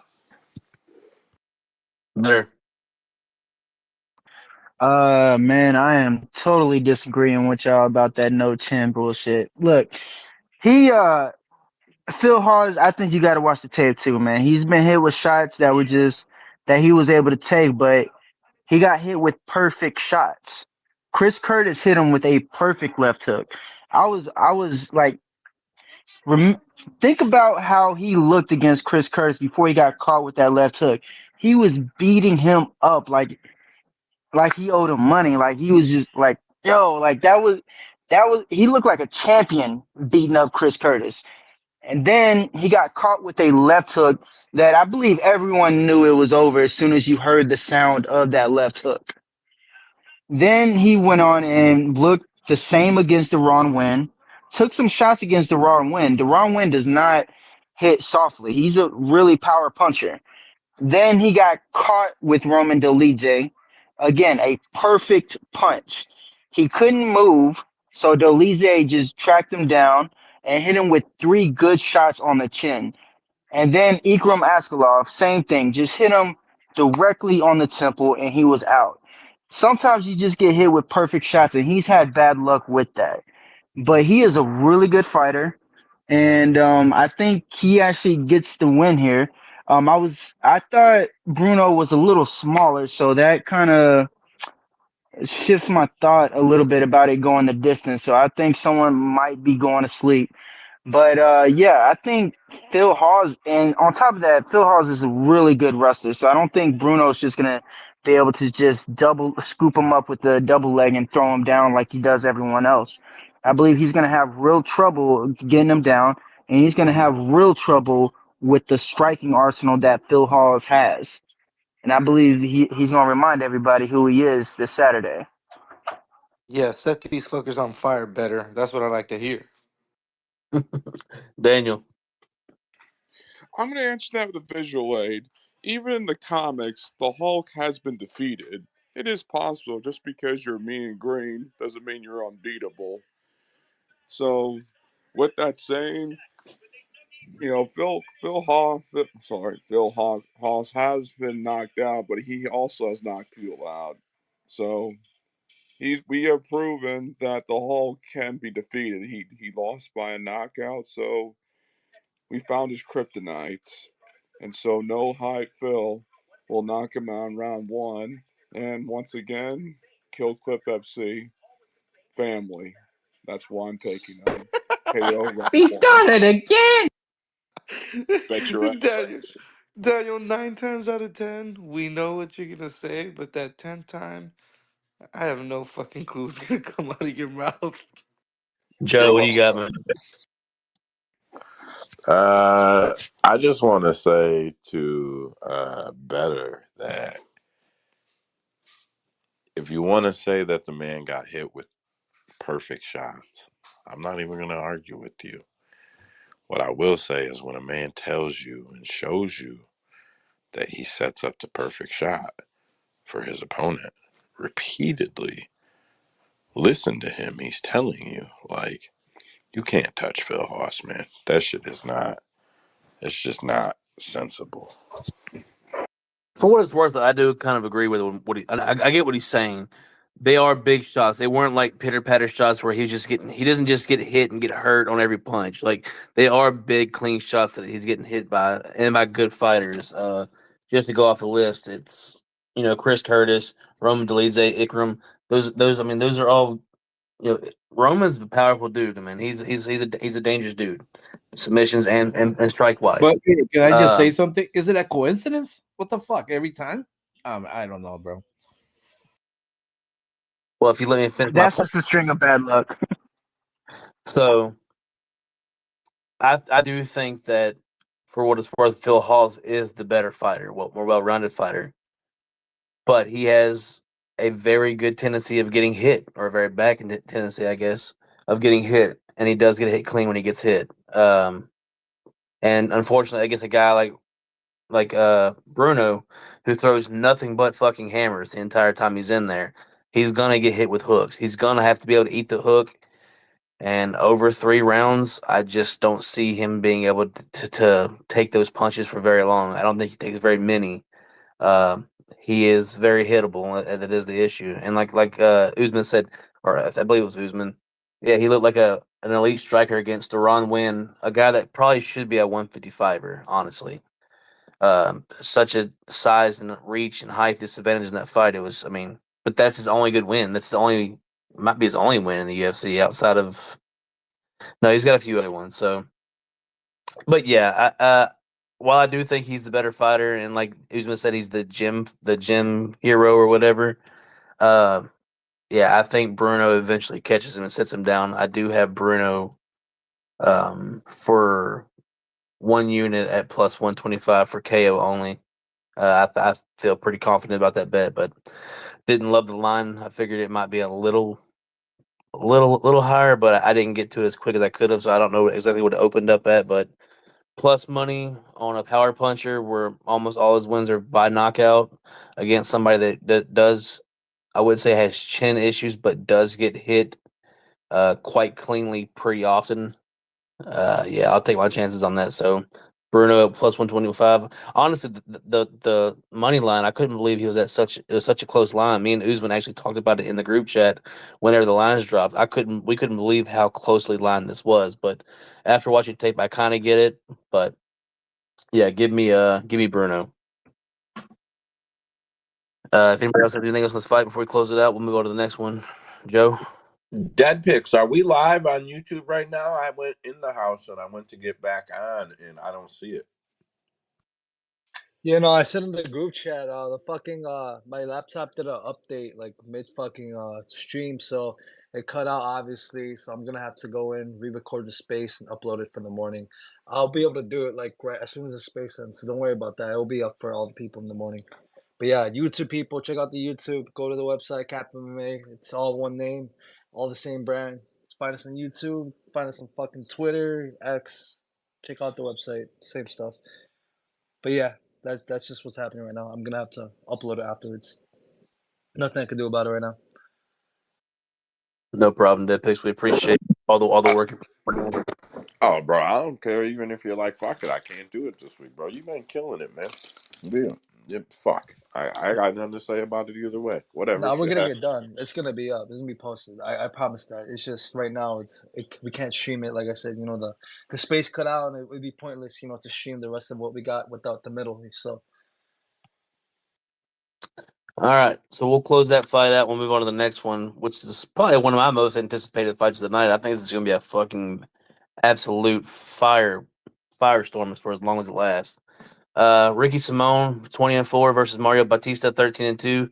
Ricky Simone is 5'6" with a 69-inch reach versus the 5'9", 69-inch reaches of Mario Batista. So outside of a height disadvantage, pretty much even in the reach department. Man, I understand the fight from both sides. Like I could see why anybody would take the fight on either side of this fight. Like I could see the arguments for both fighters, but I'm riding with Ricky Simone, man. I was on him pre-tape, and I'm still on him here. I think the grappling is going to be too much. I think the ferocity and the just the pace that Ricky is going to put on Mario. I don't know if he's going to be able to keep up with it going on his going backward on his back foot, and people were trying to say he's the that Bautista's the better grappler. I don't personally see it. I think Ricky has a pretty sizable, or I wouldn't say sizable, but a pretty decent little wrestling and grappling advantage. Maybe submissions wise, Batista is the more dangerous fighter, but I think Ricky could keep up with him on the feet, if not even land a power punch to hurt Batista. But I think the path of least resistance would be the takedowns. I think the takedowns and him constantly getting put down and having to get himself back up is going to wear on Batista, and I think he slows down. And initially, I thought that Batista or that Simone might be the one with the cardio issues, but he had a cardio issue early in his career, but he seems like he's fixed it since then. I think for a 3 round fight, his cardio is going to hold up and he's going to be able to sustain a pace. Whereas Mario Batista, I'm not so sure. I think, like I said, all the wrestling and having to constantly get up to his feet before getting taken down again is going to wear on him. I think we might see him start to gas in the 3rd round. I don't think Simone gets the finish, but I did take a sprinkle on the KO prop. I think he could get on top of him and land some punches to get him out of there. But I don't hate any of the props for Ricky Simone. But as far as finishes, I think that for what they were, like plus 400, I think it was. I have that pulled up here in a second. But for 5 plus 575, I took a half a unit on the KO prop at plus 575. Worth a sprinkle. I know a couple guys that were in the group chat were also on this prop bet as well. Um, but yeah, I think this is gonna be a fucking war, man. I think it's gonna be a fun fight to watch, and I'm very interested to see where these two guys fall after this fight. Uzman, I know you were passionate as fuck about this fight. Take it for me. Yeah, man. If y'all been around here long enough, I've always said I like Mario Batista, but I always want to get him. I always want to fade him.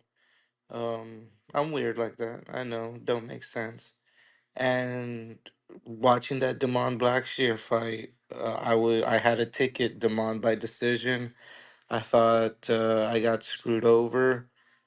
Before the end of the year, me and Rhino, we have our Sunday space, and one of our episodes with no fights was about close decisions. I went back, I looked at it, and I ended up giving the fight to Mario Batista 30-27. I think when it comes to striking, he is I like to say that he is very analytical. He's able to see what he needs to do from all three different ranges of far, mid, and close. We saw him utilize the knees. We saw him utilize leg kicks. We saw him utilize the jab. We saw him use some fucking good footwork circling on the outside. When he did get taken down, he's able to do very athletic things like that damn handstand to freaking one leg, get back up. Damon Blackshear is a really big, strong dude for the division. That was a hell of a fucking pace, and his pace ended up overcoming Blackshear's. I like Ricky Simone, but the one thing that I think that really just shows me why I'm going to go with Mario Batista is just their careers. Ricky Simone has had his chances to break into the top 15, the top 5, top 10, whatever it may be. And they've set him up. That Uriah Faber fight was not a fight so that Uriah Faber can come back and get a knockout. No, that was for fucking Simone to get a win and make a big name, and he has great wins like the Marab Devishvili fight. You're gonna look at Mario Batista's record and say like, oh, he's fought a bunch of scrubs, 63-year-old Guida Canetti, 125er Jay Perrin, like.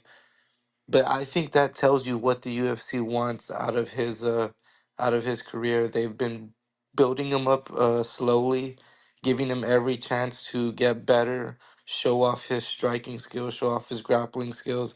I think he's a good wrestler as well. I think we could see him get on top of Ricky Simone, and I'm liking Mario Batista by decision or inside the distance.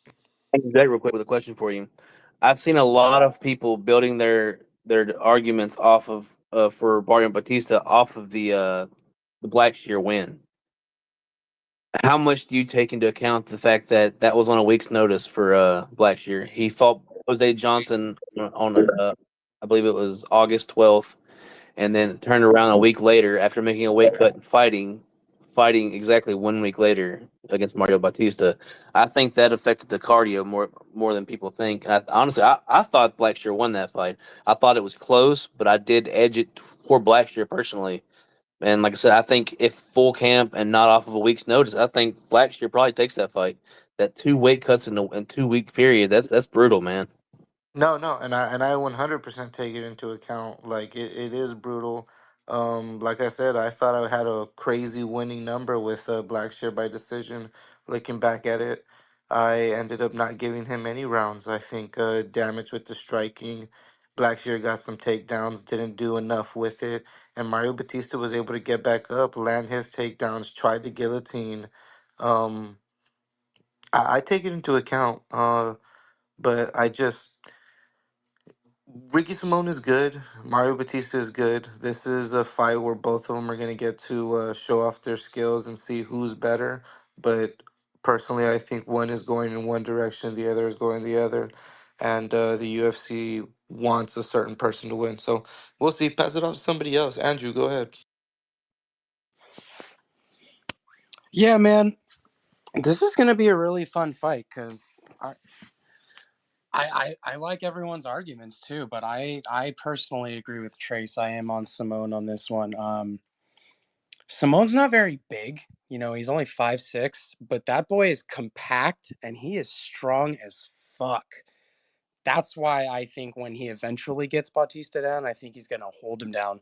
I do think Simone is the better wrestler. I do think Bautista is the better jiu-jitsu guy.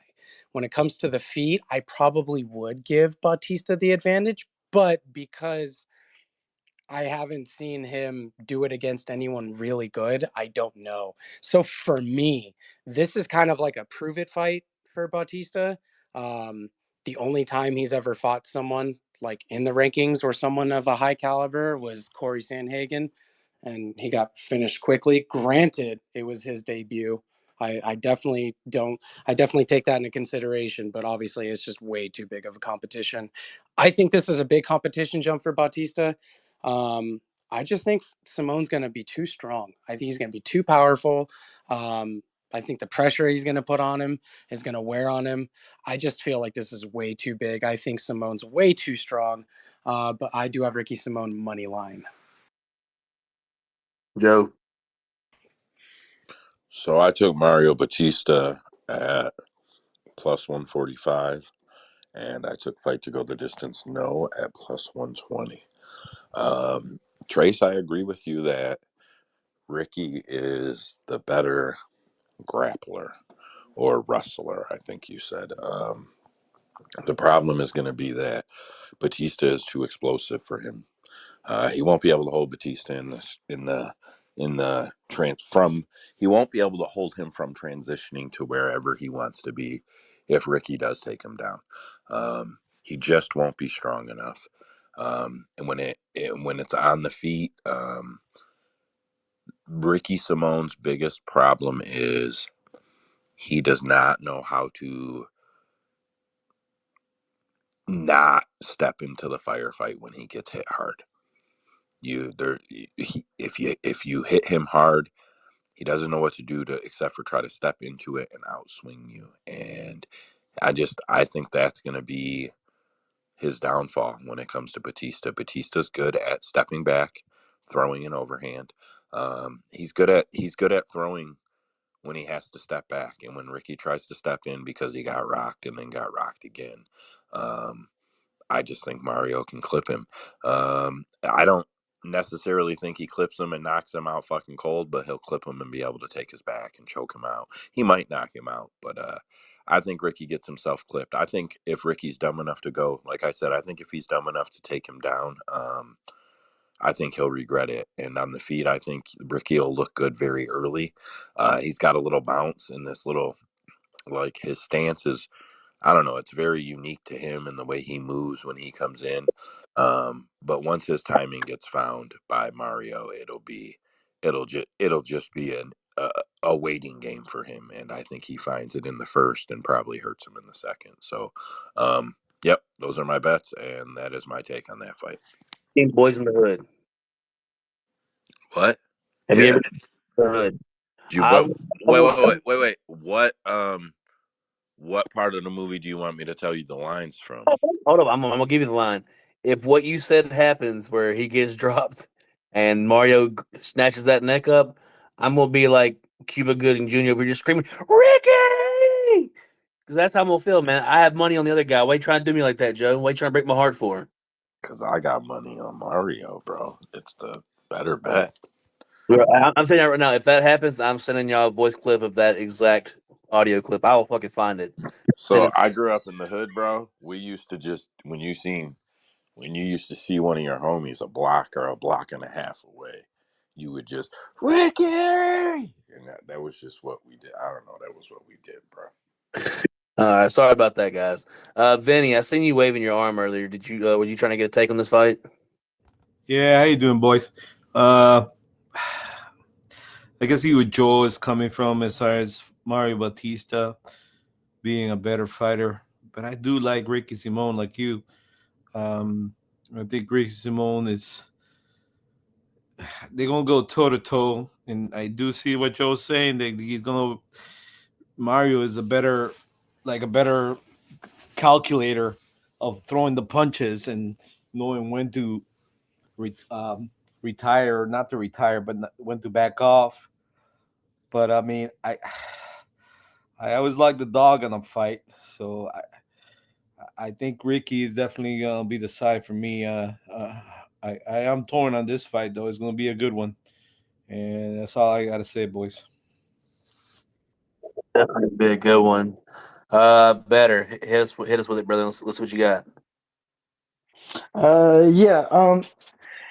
Yeah. Ah, man. See, look, I was hoping I would find reason for Batista to win this fight, but breaking it down, man, Ricky's just really good. Like, yeah, he's just that good. Like his wrestling is gonna be too much. I could see how some people think he's gonna be timed, but Ricky has a solid defense. It was Sonya Dong, Font, and I forgot who else. Faber was able to time him when he left himself open. Font's volume is just ridiculous, and Yadong was just so quick. He was way quicker than Ricky Simone is, but Simone's striking is A1. His defense is good, and he knows when to time his offense, and he knows how to mix in the wrestling, which is a key thing for a wrestler. If you know how to mix in your wrestling, people are, how are you gonna? It's gonna be hard for people to get a read on you, and that's what I see happening on this fight. Ricky Simone's gonna pressure him like always. He's gonna throw it his punches, but he's throwing it to set up his takedowns, and that's what makes him hard to read. And when he gets someone down, it's his game. It's his world. I don't see Batista being able to get up or even defend the takedowns from Simone. So this is Simone all day for me. 100% agree with you, brother. Daniel, close this fight out for us, my man. Certainly. So yes, Ricky Simone. He not only is he technical, he's better. He's a former champ. He won a belt, and he has more post fight bonuses to Batista's too. He has three. He may have a brown belt in jiu-jitsu, but he's not Benson Henderson. Just because you come from MMA lab doesn't mean you're Benson Henderson. And with that saying, whatever he throws, Ricky will counter. That's why I say this will be a split decision win. And if he loses, no, I will send the clip and say, Ricky, if he gets finished. But that's not gonna happen. Do you know why? The fighter IQ. Ricky Simone is better, and after his loss with Song, that made him better. I can guarantee you the results of that loss will make him better. I just want to go on record saying, out of the three Rickies, Daniels was by far the best, and that you should take pride in, sir. Joe, Thank you. I'm a die-hard Ice Cube fan. Thank you. man, I'm, go ahead. I'm I'm into Usman, and I just whatever. I didn't want to ramble on. Wanted to get off the mic, I guess. But I will say that I 100% agree that this fight is the perfect example of the Dana White narrative. And when he can spot you on the way down early, and he can bring someone up that he really likes, that doesn't make you look horrible, so your name value stays. It's like when he Like, if he thinks that BSD can beat Dustin, right? You still are in the top five, so I can still work you over, Dustin. I can still use you. I can still sell you, but Damn, you think he's doing that to Mario? I think he's bringing Mario up over Ricky, bro. Oh, That I think he's doing Ricky to this. I think Ricky's getting up on this one. I think there's still what little hype Mario's got off those three like lower level wins. Let's call a spade a spade. Those are lower level wins, and they are finishes. He did look good in them. I'll give him that, but low level at the same time. Sorry, Joe. Nah, I just think Ricky's on the. I just think his career wise, I think Ricky's on the slow down swing, and Mario's getting the. He's getting the boost. That's just my opinion, man. These are the fights I hate, man, because it's two guys I like, two guys I want to succeed, but you, I mean, I don't want to see a fucking draw neither. You know what I'm saying? I want to see blood. I want to see somebody die. But yeah, it's one of them fights that I hate choosing between two guys that I like. But I feel like Ricky Simone is, for at least for me, is the side. Usman, what you got? Yeah, and just to add to that, I mean, you can see it looking at the record. Montel Jackson win, Hani Yaya win, lost to Faber, lost to Font. They tried him out in that top range, and they said, all right, you didn't make it, but we don't think you suck. Let's build you up again." The 125er Ray Borg, whoever the fuck Gianto Perello is, 74-year-old Brian Kelleher, 79-year-old Rafael Sunsao, and Don't they said, forget "Oh." Jack Shore. And then they said, "Okay, now kill this young kid, Jack Shore." And they said, "Okay, I mean, we built you up. Go ahead and earn your spot against Song Yadong." And he lost. So it's like the UFC has tried to build up Ricky Simone. They've really done their best to match make him great, or as good as they can for him. You think Mario Bautista beats Jack Shore? Yes, for sure.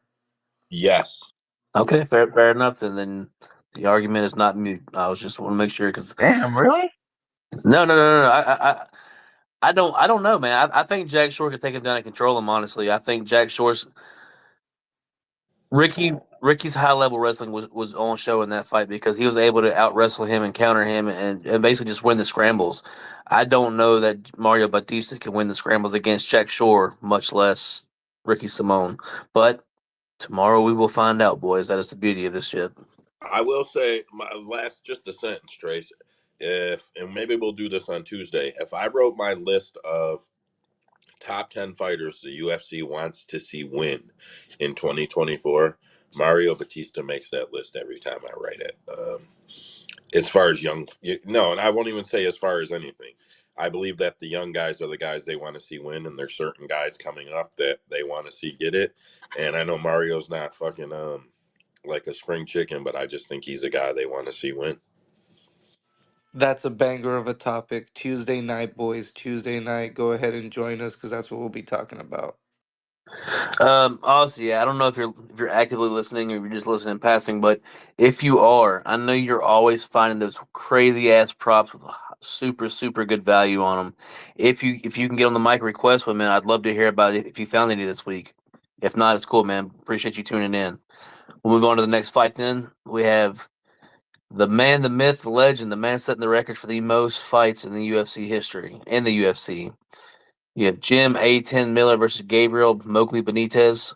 Jim Miller's 36, 17, and 0 and 1. Benitez is 23 and 11. Jim Miller is 5'8 with a 71-inch reach versus the 5'8, 71-inch reach of Gabriel Benitez. So it is pretty much even. Um, so I actually, yeah, I'm gonna take this fight. Benitez has nice kicks, man. It's mostly what he's known for is having the most powerful calf kicks or just leg kicks in general. At I think it was AKA even stronger than Luke Rockhold, like all them guys, like Cain Velasquez, all those guys. He's supposedly the hardest kicker of that camp. And honestly, a 1-2 and a leg kick, or just leg kicks and body kicks, honestly, to Jim Miller has been a problem throughout his career.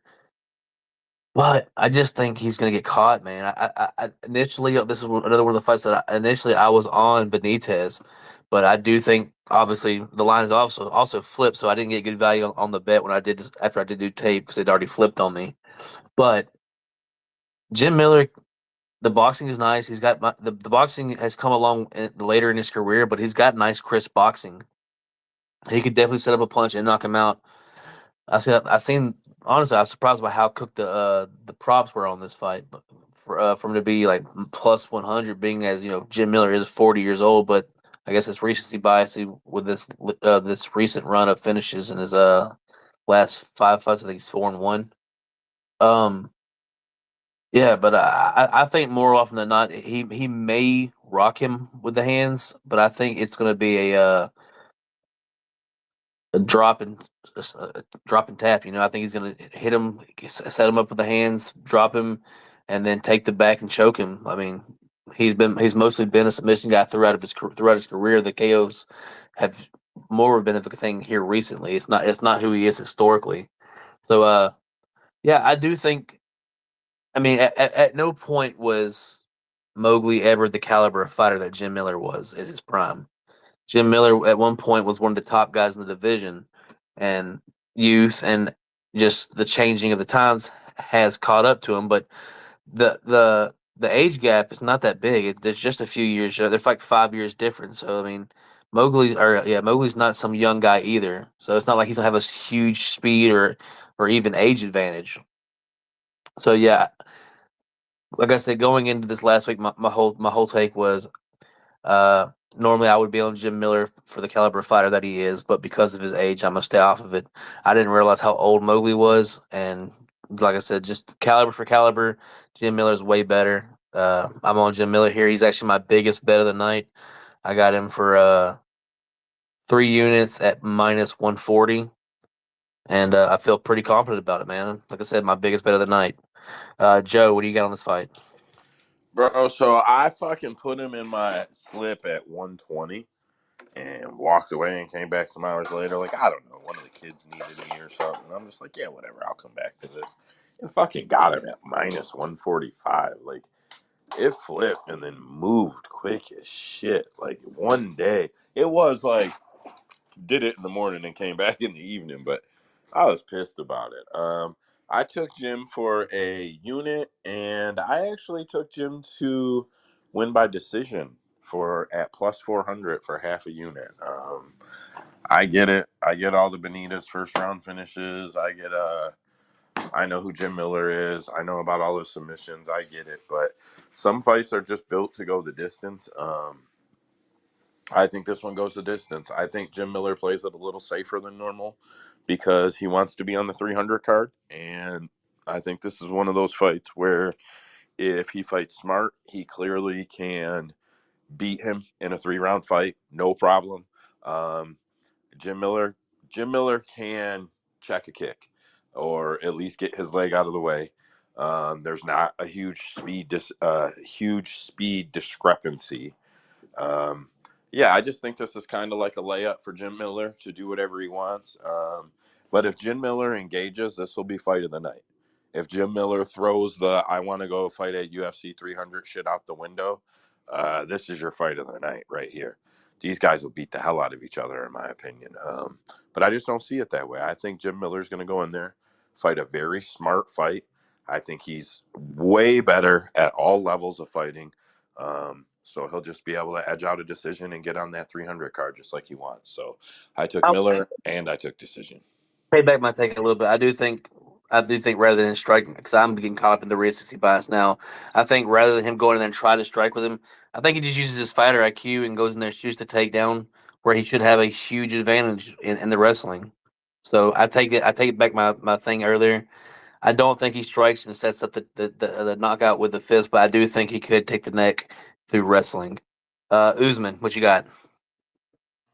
Yeah, I am also on Jim Miller. I will be touching submission over 1.5 all day. I think that is the best bet.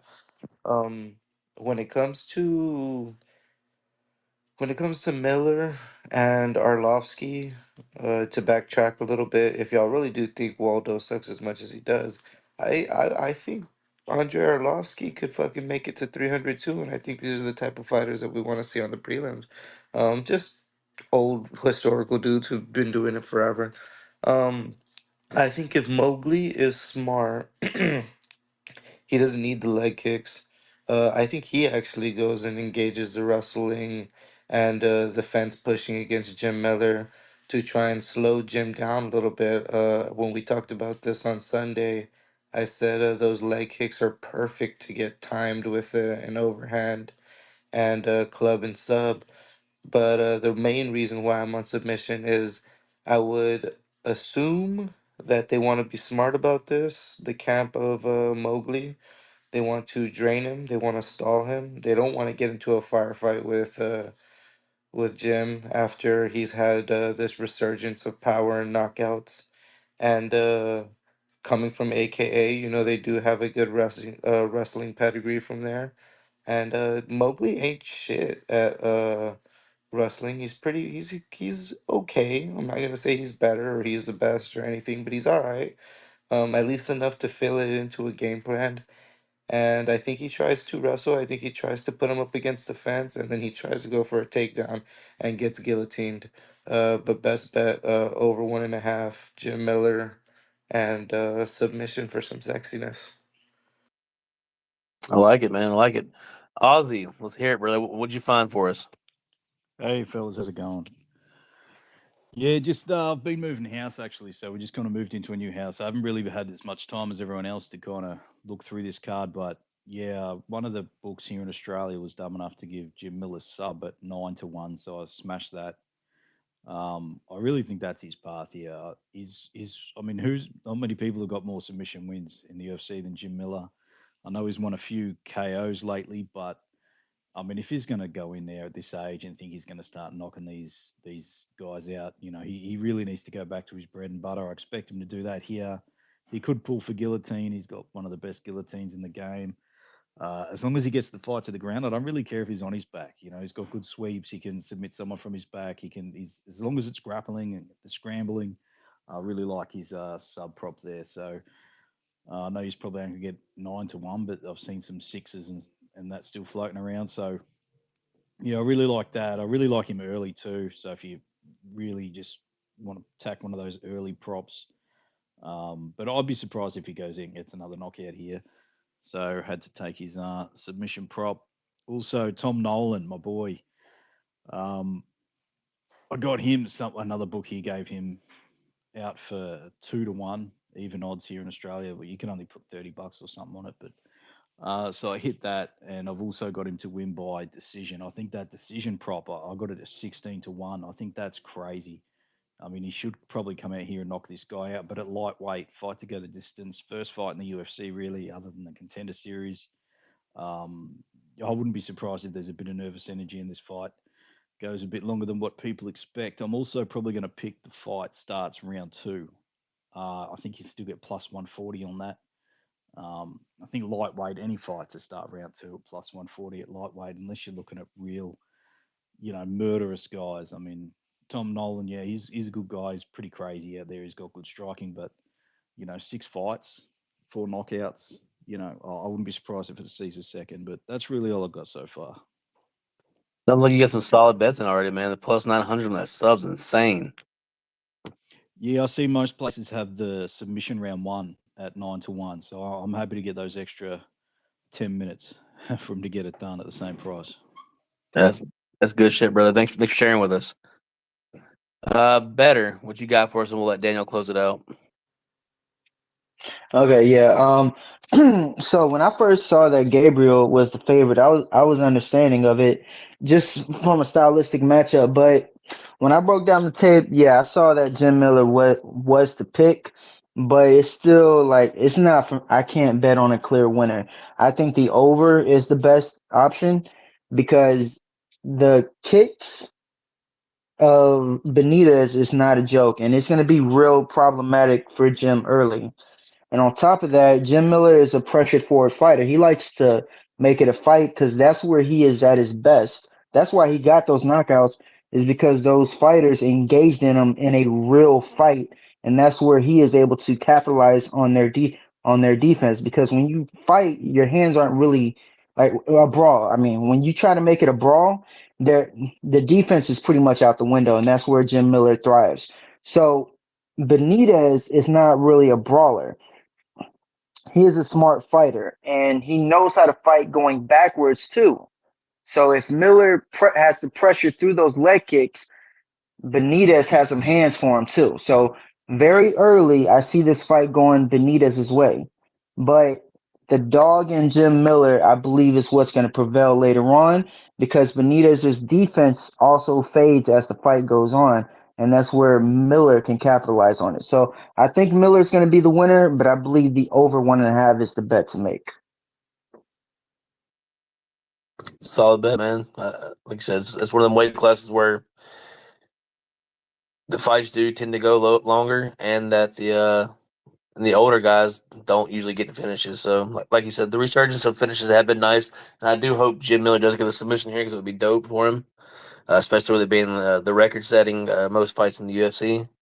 But yeah, I don't hate the over. I think it could come late to finish. Andrew, what do you got next for us, brother? Main event time. That's what we have next. Excuse me? Main event time. My bad, Daniel. What you got? Thank you.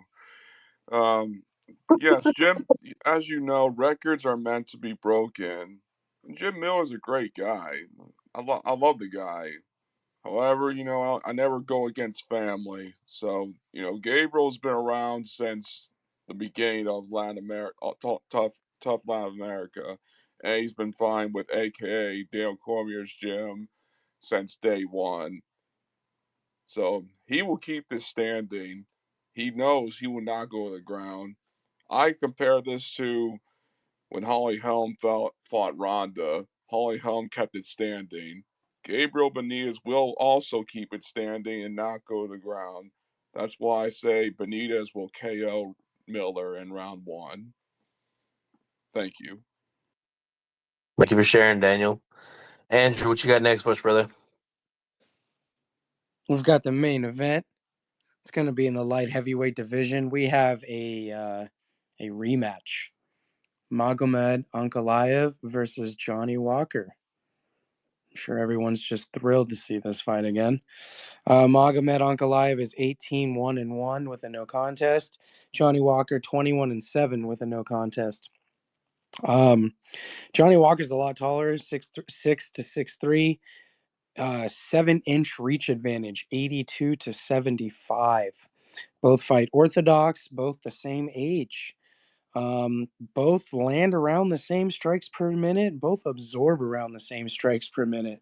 Both very similar takedown defense, but if we don't look at the stats and we just look at the fighters themselves, completely different styles. Johnny Walker's a striker. Magomed Ankalaev would prefer to grapple, but he can strike. Um, I'm not very excited for this one. I don't. We kind of saw how the first fight was going. Um, he got Johnny Walker down, and I just feel like it was just going to be rough waters for him moving towards the rest of the fight. So I don't see this fight going any differently, but I'm just, as a fan, I'm hoping Johnny Walker clips him or does something because I don't want Ankalaev anywhere near the title. But I just think he's too skilled. I think he's too skilled in the grappling department. I don't think Johnny Walker's going to have an answer. I think he's going to drown him. Solid take. Daniel, what you got on this fight, man? Yes, I agree 1,000,000%. Alankov will drown Walker. Walker's just too crazy for his own good. And so Alankov will humble this man. Even make him smarter. Like, he'll hurt him worse than what he did to him back in, what was it, Abu Dhabi? Yeah, he'll hit him so hard, he'll make him smarter. The desert. However, I'm gonna keep it safe and still play it by decision since from last time. He's just so technical. Yeah, he is very much a technical fighter, and he's very high Q for any fighter, honestly. Ozzy, what you got? Yeah, I'd be surprised if this fight goes the distance. To be honest, we've already seen he's not the most exciting fighter. He knows he's got to get this crowd excited. He's the main event spot here. He's got to really. What's he ranked? He must be top five. Is he third or something? I don't know, but he's right there. He's right there for a title shot in this pretty weak division. You can't go out there and be the boring guy. You know, he's got to get a finish. He's got a perfect opponent to do it against. He can finish him standing. He can finish him on the ground. But if he's going to go out there and just hold him against the cage, he's going to go. He's going to miss again. He's going to miss out on his title shot once more. So I'd be surprised if he does that. I think he's going to get a finish. And we know Johnny Walker's chin. My God, man, that guy's chin is not good. Um, so yeah, I think he's going to go out there and probably get the KO. But if he does take him down a couple of times, I could see it going a bit later. But I wouldn't be surprised if he knocks him out early. So any bet from me will be by knockout. Solid stuff, brother. Better. Mm. Sorry, one second, one second, one second. Go ahead, Usman. Back to you, better. Okay, Who, me or better? What are we doing? I'm ready now. I'm ready now. My bad. Y'all caught me like right when I was finishing food. Better take it. Take it. I'll go after you. Okay, so yeah, I think a lot can be taken from the first fight. Like even though it was very short, I think it was very obvious that Ankalaev had his timing early, and he was gonna eventually finish Walker. And yeah, he's just too skilled, man. Ankalaev, I saw it as soon as he made his UFC debut, and I was doing his tape. I knew that man was going to be the next long reigning champion, and he will be the next long reigning champion. There's nothing that can be done about it. You can't deny this man. He's too skilled on the feet, too skilled on the ground, and he had a bad game plan going up against Jan Blachowicz. Got both his legs destroyed, still came back and should have won that fight. So I think this is Ankalaev's fight all the way. I believe he likes to feel his way into fights. So like a minus 500 is too much to lay down on him. Over 1.5 is the better bet. YB. Man, first of all, I'm glad Andrew said it earlier. Ain't can't be anywhere near the belt, bro. Fuck that dude. He was being a jerk about the knee. He threw it on purpose against the cage while he was down. Like that was that was an intent. What do you call it? I'm too smart to even remember right now. But he threw it on Intentional. purpose. Intentional. Intentional. He threw an intentional knee on a dude against the freaking cage on the bottom. Johnny's gonna win. He's gonna knock him out. I don't know when. It's gonna be hard pressed, but he's gonna knock him out. He can't win the decision. Obviously, we know that, but it's gonna go at least 3 rounds. Usman, sorry, I skipped over you. My bad, brother. No, it's all good. Um, I disagree with everybody, man. Like, there's a reason Magomed Ankalaev's takedown accuracy is, what is it? Real quick, sorry. I had it at the top of my head. Uh, 31%. 9 takedowns out of 32 attempts. Like, I saw that Johnny Walker fight and I thought Johnny Walker was doing great. Like I said, this year I'm turning into a little bit of a value boy. I will be playing Johnny Walker by decision, just a tiny little sprinkle. Because even when you look at Magomed's wins by knockout, two against Ion Kutalaba, we know what the fuck that's all about. Dalcha Lubengula, that's not a good fighter right there. And Marcin Prachnio, also not a good fighter. You look at Johnny Walker's only been knocked out twice in the UFC. I personally think Jamal Hill is the best light heavyweight, so I'm not putting much weight into that. And Corey Anderson, he got caught. You know what I mean? It happens. But fucking Magomed isn't putting anybody out. Oh, I forgot Anthony Smith. My bad. Um, what's it called? Johnny Walker went 5 rounds with Thiago Santos. That shows that he can be smart and go the distance against a very dangerous fighter. The reach, the jab, I thought he was doing very good with that teep kick. Whether it landed or didn't, he was doing a good job of setting the range. I think everybody's just still stuck on Johnny Walker being that shitty, goofy fighter, especially because he has the meme knockout against Jamal Hill. But I don't think Magomed is as good as everybody hypes him up to be, and I think that has shown in his attempts to get a title shot or get to that area. And yeah, give me Johnny Walker. I'll be playing his money line, and probably even be playing Ghost to decision and Johnny Walker by decision. Joe, I took Ankalaev and I took fight goes to decision. No. Um, I think if Johnny pulls anything off, it won't be the decision win. And I highly favor Ink. I seen the last fight. Um, I agree with whoever said you could take a lot from that fight. Uh, Not mad at anybody betting Johnny because like some crazy knockout in the first round could happen. I think if you want to take Johnny, though, just take his first round KO and hope that he goes out there and finds the button. Yeah, I think it's a pretty easy fight to cap. That's all I really had on this one. Someone made a point earlier I was going to touch on, but some other people went and I forgot. No big deal. so I like Johnny Walker. I think that honestly, if you're going to bet this fight, it's a dog or pass situation because there's literally no value to be found on Ankalaev.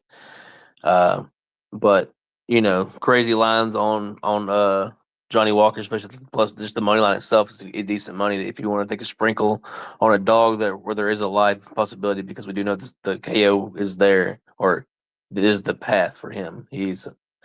He got the power to put out anybody. The flying knee that he flew through in the last fight just barely missed. We could have been seeing a whole different fight ahead that knee landed, and it almost did. Um, but my hope after this fight is that after Ankalaev beats him, I think Ankalaev gets the finish. Probably around 2 or 3 TKO, just not a knockout. Probably just an accumulation of punches and the referee pulling him off. I hope he goes up to heavyweight, man. I think he could be a superstar at heavyweight. His frame is massive, like for especially for light heavyweight, but like even for the heavyweight division, he would still be one of the bigger guys in the division. Still have one of the longer reaches, and it might fix what we perceive as a chin issue. It could just be that he's I don't know what he walks around at, but I'm assuming he's probably about 220, 230. Let that boy eat, man. Let that boy put on a little table muscle, and I think he could be a killer in the heavyweight division. I mean, at least top five. I mean, because there's nobody there. Like, as dead of a division as light heavyweight is, it has had more of a resurgence lately than the heavyweight division has. The heavyweight division is mostly just old heads, like most of them old guys, and just a bunch of guys that were smaller divisions that inflated themselves up there, like Clay, not Clay Collard, Jake Collier. It's just an inflated division of mostly out of shape guys that don't want to fight a heavyweight anymore. I think he could have a lot of success there, but I do think he loses this fight. But from a betting perspective, there's nothing, no money to be had on putting Ankalaev in parlays or betting in a money line or any way like that. So for me, it's a pass as far as the betting goes. I'm not going to take a shot on Johnny because I don't think he wins, but I do think he would have a solid future at the heavyweight division. Joe. Who said that they think that Ankalaev can't go anywhere near the belt because he's boring and he threw that knee on purpose? Who said that? The homie Andrew, I do believe. All of Twitter. I didn't say that. I just said I didn't want him anywhere near the title. That was probably Young Boy. That knee was intentional though. It was for sure. Yeah, he was clearly on the ground and he just threw it. Like there's nothing. That's like Piotr Jan's knee to Aljamain Sterling. It was clearly intentional. Makes me like him a little more. YB, you had your hand up first. I was gonna say I had forgot to say it earlier. All those wins that Usman mentioned, and I loved his breakdown. They were in 2022 and before. July 2022 versus Anthony Smith was his last win. Since then, the boy Johnny has racked up 3 wins. I know he would never leave because like he said, he's found success. But honestly, I think he should leave SPG Ireland and go find him not a super camp, but a camp that's big enough to where he can have good training partners, but small enough to where he could have individuals that solely focus on him getting better. I think he could benefit I from a more well-rounded team. Yeah, I agree with that. I miss the old Johnny Walker that bursted on the scene and was wild. This whole I'm gonna try to tame it back and try to be a more technical fighter. That's not gonna work against Ankalaev. He needs to be that wild dude that everyone thought could fight John Jones. He needs to seek and destroy. He has to go in there and headhunt. He needs to go in there and be dangerous because that's what he is. He's not a pretty fighter. He's a untamed lion. Go be an untamed lion. Go kill that man. That's what he has to do. To be clear, he has 3.5 minutes to knock him out, and then the fight goes drastically in the direction that he will not be able to do anything about. Yeah, but I mean, realistically, he's got about 2 rounds in him if he does fight pace. So even for a 5 round, he's not a 5 round. He's barely a 3 round fighter. He, Nah, he can go nah, five. bro. 3.5 minutes in, Ankalaev's going to be on top of him no matter what he does. And then in the second round, he's going to come out and do it in the first minute. Fair enough. Daniel, what you got for us, brother? Yeah, y'all are forgetting that Ankalaev, he's done both a front kick knockout and a head kick knockout. I mean, think about it. He got subbed and finished for the first time in his MMA career. That pissed him off, so he went on to head kick his next opponent. And then 2 fights later, actually, yeah, 2 fights later, he front kicked this other guy. That's a highlight reel. It's like what Anderson Silva did to Vitor Belfort. So for the person who said he's not champion material, he shouldn't be anywhere near the title, you're wrong, man. Open your eyes, open your mind. This man is the real deal. All right? And if you don't like it, then go cry to your mother. Okay? So stop crying and get I'm sorry, yeah, get over it. Go to Home Depot, get a ladder, and get over it. That boy Daniel spitting some fire, boy.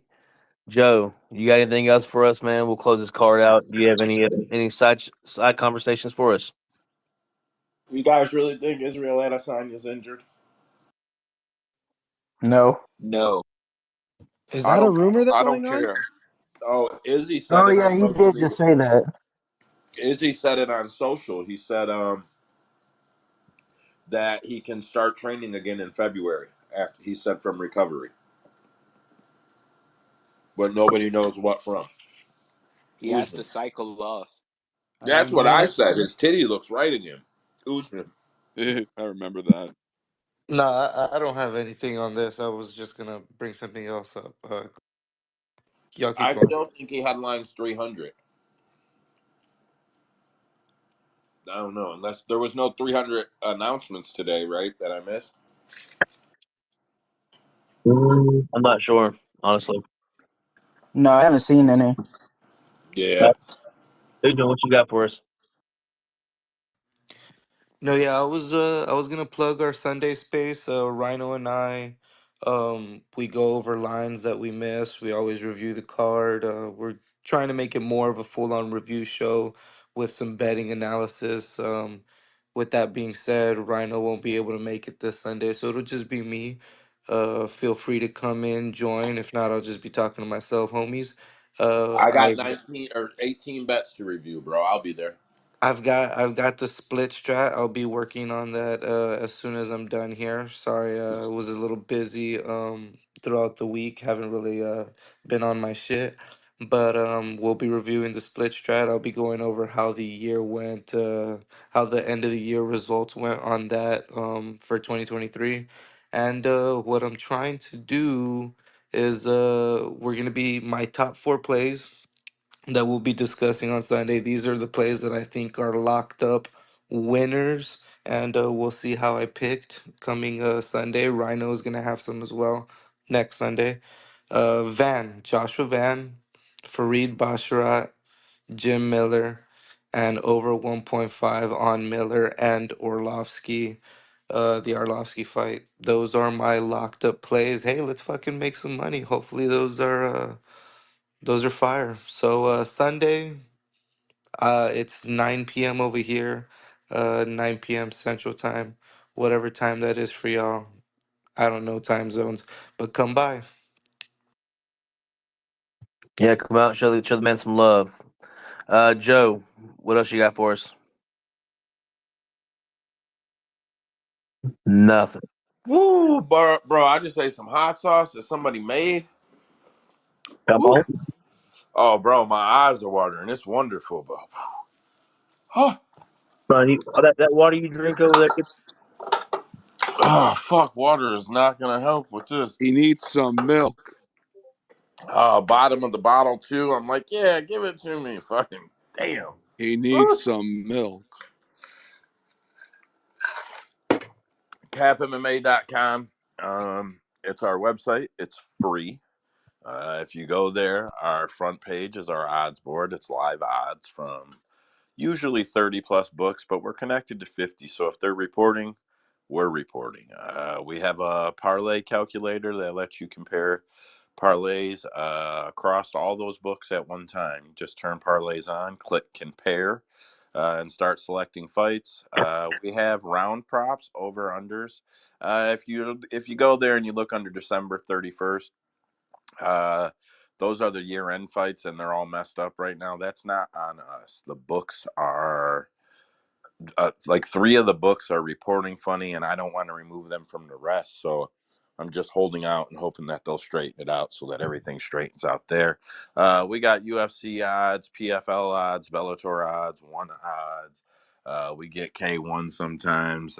Some of the smaller promotions show up there too, at least the bigger fights. We've got a headlines area where you can click and get news from all the big outlets, including our friends over at Cage Side Press. We know all them guys, and we think pretty highly of them. So you can see their story headlines and the first little bit of it, and you can click it. It takes you right to it. We got a resources area that'll give you all the resources you need to handicap MMA fights. And we have a Patreon. If you like what we do, building our website isn't cheap. It's cost us thousands of dollars, which we're not whining and crying about. But if you use it and you enjoy it and you want to contribute, we appreciate it. So you can click the Patreon button and it'll take you right there. I do a Tuesday space with Andrew, who's in here, and most of the guys show up except for Trace because he's too cool. Um, nah, he's got other commitments, work, job, life. I'm just busting his chops. We do all the headlines, rumors, gossip, stories, social media beefs. Andrew covers fight announcements in there. It's a good space. So if you if the same time, everybody's trying to figure out the time. Once you figure out what time one of these spaces starts for you, that's what time they all start for you. Friday night, Sunday night, Tuesday night, they all start at the same time. It's 10 p.m. Eastern time. That's my whole plug, Trace. All right. YouTube, ladies and gentlemen. Go ahead, whether you listen here or not. The listen back availability on YouTube is a hell of a lot more easier. We don't ask that you go and watch it if you already listened, but go and drop a follow, drop a like, help us get into some algorithms. Help us out on the YouTube. As for the Patreon right now, you could also just sign up for a free supporter. No donation necessary. We'll be putting in our bets, plugging in our bets there for each person of the cap team, and you can go ahead and check out what we're working with.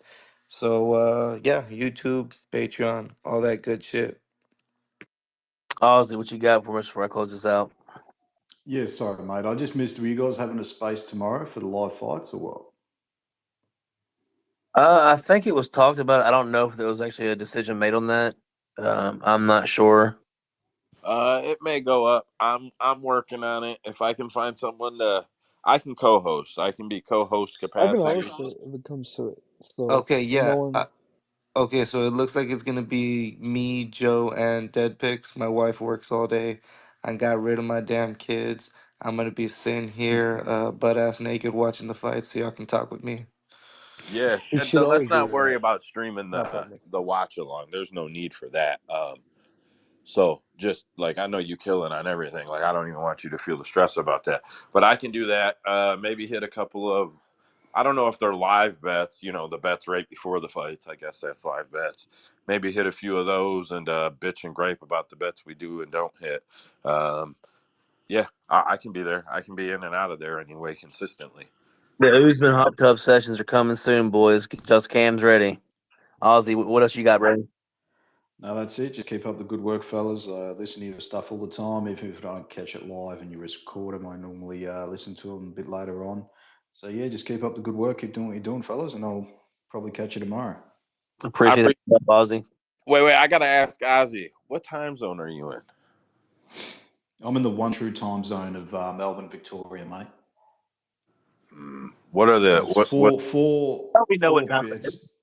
it's No, four no, no. p.m. I here. want 4 p.m. there. Saturday, yeah, Saturday What 4 p.m. what's the now. abbreviation for that time zone? Australian Eastern Standard Time or something like that. Yeah, bro. So I put that on our page. If you go click the banner, it says Oh, when the okay, cool. stuff. I don't know why. I'm like, you know what? I know we got some people over there, and I think the Eastern's time zone over there is the Yeah, standard. yeah. So I put it over there just for you guys because there's a couple of you. We appreciate you boys showing up. No Yep, we worries, appreciate no everybody worries. that showed up. Everybody that stayed to listen to the entire from start to beginning or from beginning to end. We appreciate all you guys. Sounds like we're gonna have a live stream or a live watch along tomorrow. So if you want to tune in, guys. We appreciate all the support. We appreciate everybody coming out here. And yeah, man, we can't wait to do some more shows and have more people. Just quickly before you send off, I see you got Jason Nickel, Bo Nickel's dad in the chat too, listening along. So good luck to Bo and his fight coming up. I've All already right. got him as the champion at the end of the year. So let's catch that bet. I'm hoping he takes a couple quick turnaround fights so he can get that strap by the end of the year. I'm hoping he makes it to International Fight Week because I go to that card every year, and at the pace he's talking about fighting, International Fight Week lines right up. Then he could hit one in the fall, and then he could finish the year out maybe on the last card. So I'm hoping he gets it done clean and easy. I'd like to see him. I just seen him. Yeah, I like Bo. Hey, respect to the legend, man. Got a fucking true American hero up in this bitch. Yeah, Awesome. absolutely. Yeah. Well, that's great. I had no idea that that was his father. Nice to have you, Yeah, sir. He's a good guy. He comes in spaces a bit now and then. He's been in Colin Crandall's spaces a lot. Yeah, he's a good bloke to talk to. Okay, well, and if Please you feel free to and jump in here and grab a mic anytime, but that's it for here. yeah, anytime if we're live, bro. If you want to grab a mic and talk fights, feel free to, man. We'd love to have you. But good to have everybody. It was a good night. We'll talk to y'all later. See y'all tomorrow during the fights, man. Y'all have a good night. Good luck with your bets and Take it picks. easy, fellas. Hey, good night, Usman, y'all. post that space when you wake up tomorrow. We'll share it Yes, around. post that space, Usman. Yeah.